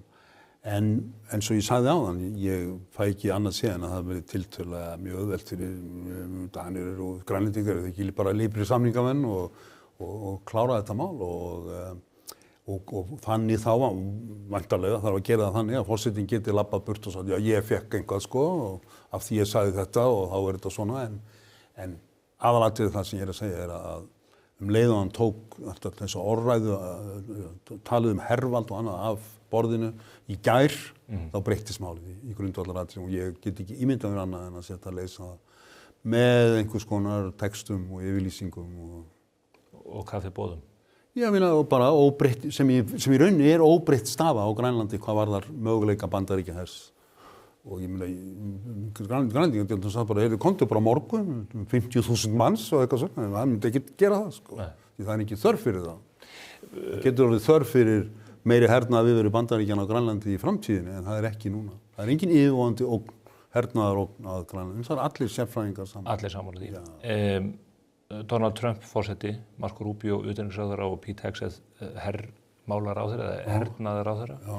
Þeir fara mikinn og það er ekki bara í Grænlandi. Þeir fóru og fjarlægðu eina góða nótt hér í upphafi árs forseta Venezuela. komu honum bak við lás og slá, búin að skrúa fyrir olíusölu til Kína. Þeir eru með hótanir uppi gagnvart Íran, það geti gerst á hverju stundu. Ég held að USS Abraham Lincoln sem bara á leiðinni upp að ströndum Íran nánast á næstu sólarhringum. Þetta er orðið mjög flókið tafl sem að blasir við okkur bara í skipan heimsmálanna. Já. Þeir eru að rótast í þessu öllu. Já, en sko, Trump-stjórnin kemur auðvitað að borðinu eins, að sumu leyti eins og á fyrra kjörtímabili nema hann sagðist ekki alltaf að gera þau sömu mistök og þá að hafi ekki algjörlega valdið yfir því hverja hann ræður í vinnu, þannig að hann er bara með það fólk sem hann vil hafa hjá sér. Sem við myndum segja að það sé já-kór og það sé ekki gott fyrir forseta Bandaríkjanna að hafa slíkt. En ég meina heimsýnin er önnur og þeir fara fram í þeim hætti sem að við blasir. En auðvitað er Venezuela ekki nýtt mál og þaðan er síður Íran og Mið-Austurlönd og hagsmunir Bandaríkjanna þar, þannig að það er ekki grundvallar munur hér, maður verður að passa að sjá að halda nú sé ekki alveg nýtt. En þeir eru kannski aktífari í að ganga í hlutina? Já, og það er náttúrulega partur af ímynd forsetans og sjálfsímyndans og svo framvegis, en það eru líka tækifæri, sko. Menn að Venezuela náttúrulega kom bara tækifæri og mögulega skapast tækifæri í Íran líka út af þessari uppreis sem að... Já, og Íran hefur náttúrulega veikst geypilega mikið. Já. Bandaríkin réðust á Íran í fyrra með Ísrael og Íranar gátu ekki lyft litla fingri. Sátu bara undir sprengjuregn. Það var flogið allir frá Bandaríkjunum og bombað Íran og flogið heima aftur og ekki skráma, sko. Nei. Og Trump vill ekki, hann alveg treysta því, hann vill ekki fara í stríð í venjulegri merkingu þess að senda inn landherr Bandaríkjanna. Nei, ekki með menn á landi. En sko, landslægið ég held að mesta breytingin í landslæginu er í Mið-Austurlöndum. En til hvers hún leiðir, það er önnur saga, en þegar ég segi þetta þá er náttúrulega Hamas alveg bara lemstraðir, sko. Og Hezbollah í Sýrlandi. Assad er komin á hótel í Moskvu, Sýrlandsforsetinn. Þannig að þessi bandamenn Rússa og Írana eru farnir. Hútarnir veiklaðir. Já, og þannig að það er lag til að gera hluti og nú er að reyna það, setja friðar á Gaza og ræða það, en Trump má eiga það að hann, þá þurfum að fara aðeins tilbaka á fyrra kjörtímabili, þá kom hann og hans menn á svokölluðu Abraham samkomulagi. Og það forsendur Abraham samkomulagi fólst í því að koma á eðlilegum samskiptum milli Ísraels og Arabaríkjanna. Það voru náttúrulega eðlileg samskipti komið fyrir löngum milli Ísraels og Jórdaníu og Ísraels og Egyptalands, en þarna voru Flóaríkin og Sádi-Arabinir þar á meðan. Og forsenda málsins var svo, var að segja það reynt út, að Trump nýtti þá stöðu að Palestínumenn voru sífellt veikari og Arabaríkin sífellt lúnari á málinu. Og þetta gengur bara ágætlega og það var landa öllum nema Sádi-Arabum. Þeir eru á leiðinni 2003 inn í Abraham samkomulagið. 23. Fyrirgefðu, 23. Og þá er ráðist á Ísrael á hálfu Hamas, október. 7. október 2023. Já. Í þeim aðaltilgangi, megin tilgangi að koma í veg fyrir þáttöku Sádi-Araba í Abraham samkomulagið. Hvernig? Jú, við gerum þetta hryðjuverk á Ísrael og Ísraels með munu, það þurfum ekki gefast um það, munu svara og það mun kosta gífurlegt mannfall og mikla hörmungar á Gaza og aftur komið vekk fyrir það að sátarnir komið, sko, í Japan, þeir mun aldrei geta það með þúsundir palestínumanna látna á Gaza og Gaza í rúst og það var líka alveg rétt og þannig að þetta er þessi atburðarás og núna eru menn komnir á þann stað að Hamas eru meira með nú leik, þeir eru það, þó eftir að afvopna þá, þeir eru úr leik, það er bara þannig. Og svo eins og ég nefndi, svona aðrir bandamenn Írana og Hezbollah og og svo Sýrland farið. Þannig að núna aftur laga á að koma þessu Abraham-samkomulagi með einhverjum öðrum formækjum í gang og fá sátana inn og nú verið að vinna í því og sjá hvernig það gengur. En baksveið náttúrulega þessi feiknarlega veika staða Írana. Þeir eru mjög veikir. Þeir náttúrulega almenningur Íran hatar klerkastjórnina og það fjarað undan þeim eins og ég segi þessu stöðu þar sem að þeir höfðu sína bandamenn sem leppa. Þessi klerkastjórn sem kemst til valda 79 hefur verið undir játnhald 2 æðstu klerka. Þetta algjört krabbamein í heimskerfinu. Já, en þeir bara hafa veikst mjög mikið. Og hann nú sennilega við dauðan styr? Já, sagt svo. En sko, síðan kemur næsta sko. Rússar hafa nú ekki verið hjálplegir í Miðausturlöndum og Afríku, en það allstaðar að fjara undan þeim. Þeir hafa ekki burði lengur? Nei, afleiðingu af þessu Úkraínustríði, þessu hörmulegu framistöðu þeirra í því, sem að notið það orð, þetta gleði efni að það farið illa út úr því. En þannig að það mjög mikla breytingar eiga sér stað sem opna ákveðna möguleika en hvort það tekst að nýta þá, það önnur saga. Mér finnst Bandaríkjaforseti fara undarlega fram í þessu friðarráðsmáli varðandi Gaza.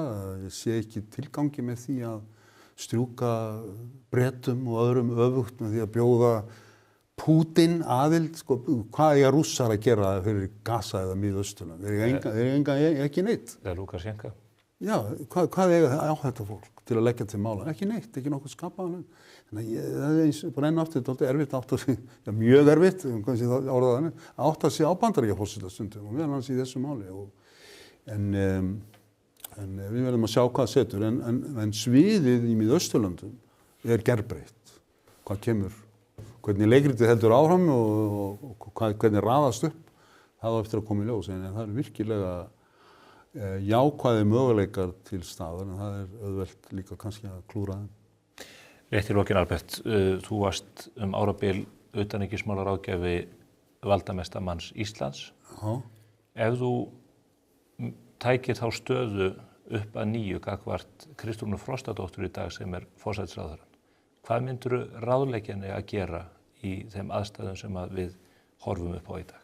Ertu að tala almennar aðstæður? Ég að tala aðstæður Íslands og hvernig þetta að spilast fyrir okkur gagnvart Bandaríkjunum og auðvitað Evrópusambandinu fyrst og fremst. Já, ég held að við bara byrja á því að ég sagði að staða Íslands væri mjög sterk og menn eiga að nýta sér það og halda í það. Við erum rosalega sterkri stöðu efnahagslega, eins og ég sagði, við erum það ríkustu samfélögum í heimi. Við erum með okkar hervarnir í samstarfi og bandalagi, þetta bandalag, við mesta herveldi mannkynssögunar. Þannig að við erum með yfirleitt allstaðar þann markaðsaðgang sem við þurfum, ótrúlega gífurlega háð útflutningi. Við erum með mjög vaxandi og öfluga ferðaþjónustu og þannig að möguleikar okkar eru miklir. Eins og ég sagði, aðildin að Evrópusambandinu, hún kallar auðvitað fram ákveðna grundvallar spurningar sem lúta þá væntanlega að hvað gerir Evrópusambands aðild fyrir lífskjör Íslendinga. Það lítur að vera bottom line sem notið nú góða íslensku við. Hefur þú komist að niðurstöðu persónulega fyrir þitt leyti að farið hún í kjöluna þessu, hvað rétt sé að gera í því? Ég held mín skoðun sú að við þurfum ekki aðild að Evrópusambandinu. Hún mun ekki gera neitt mikið fyrir okkur. Og þetta með stöðuleikan, það er að færa rök fyrir því að aðild að Evru myndi búa til stöðuleika hérna sem ekki til staðar.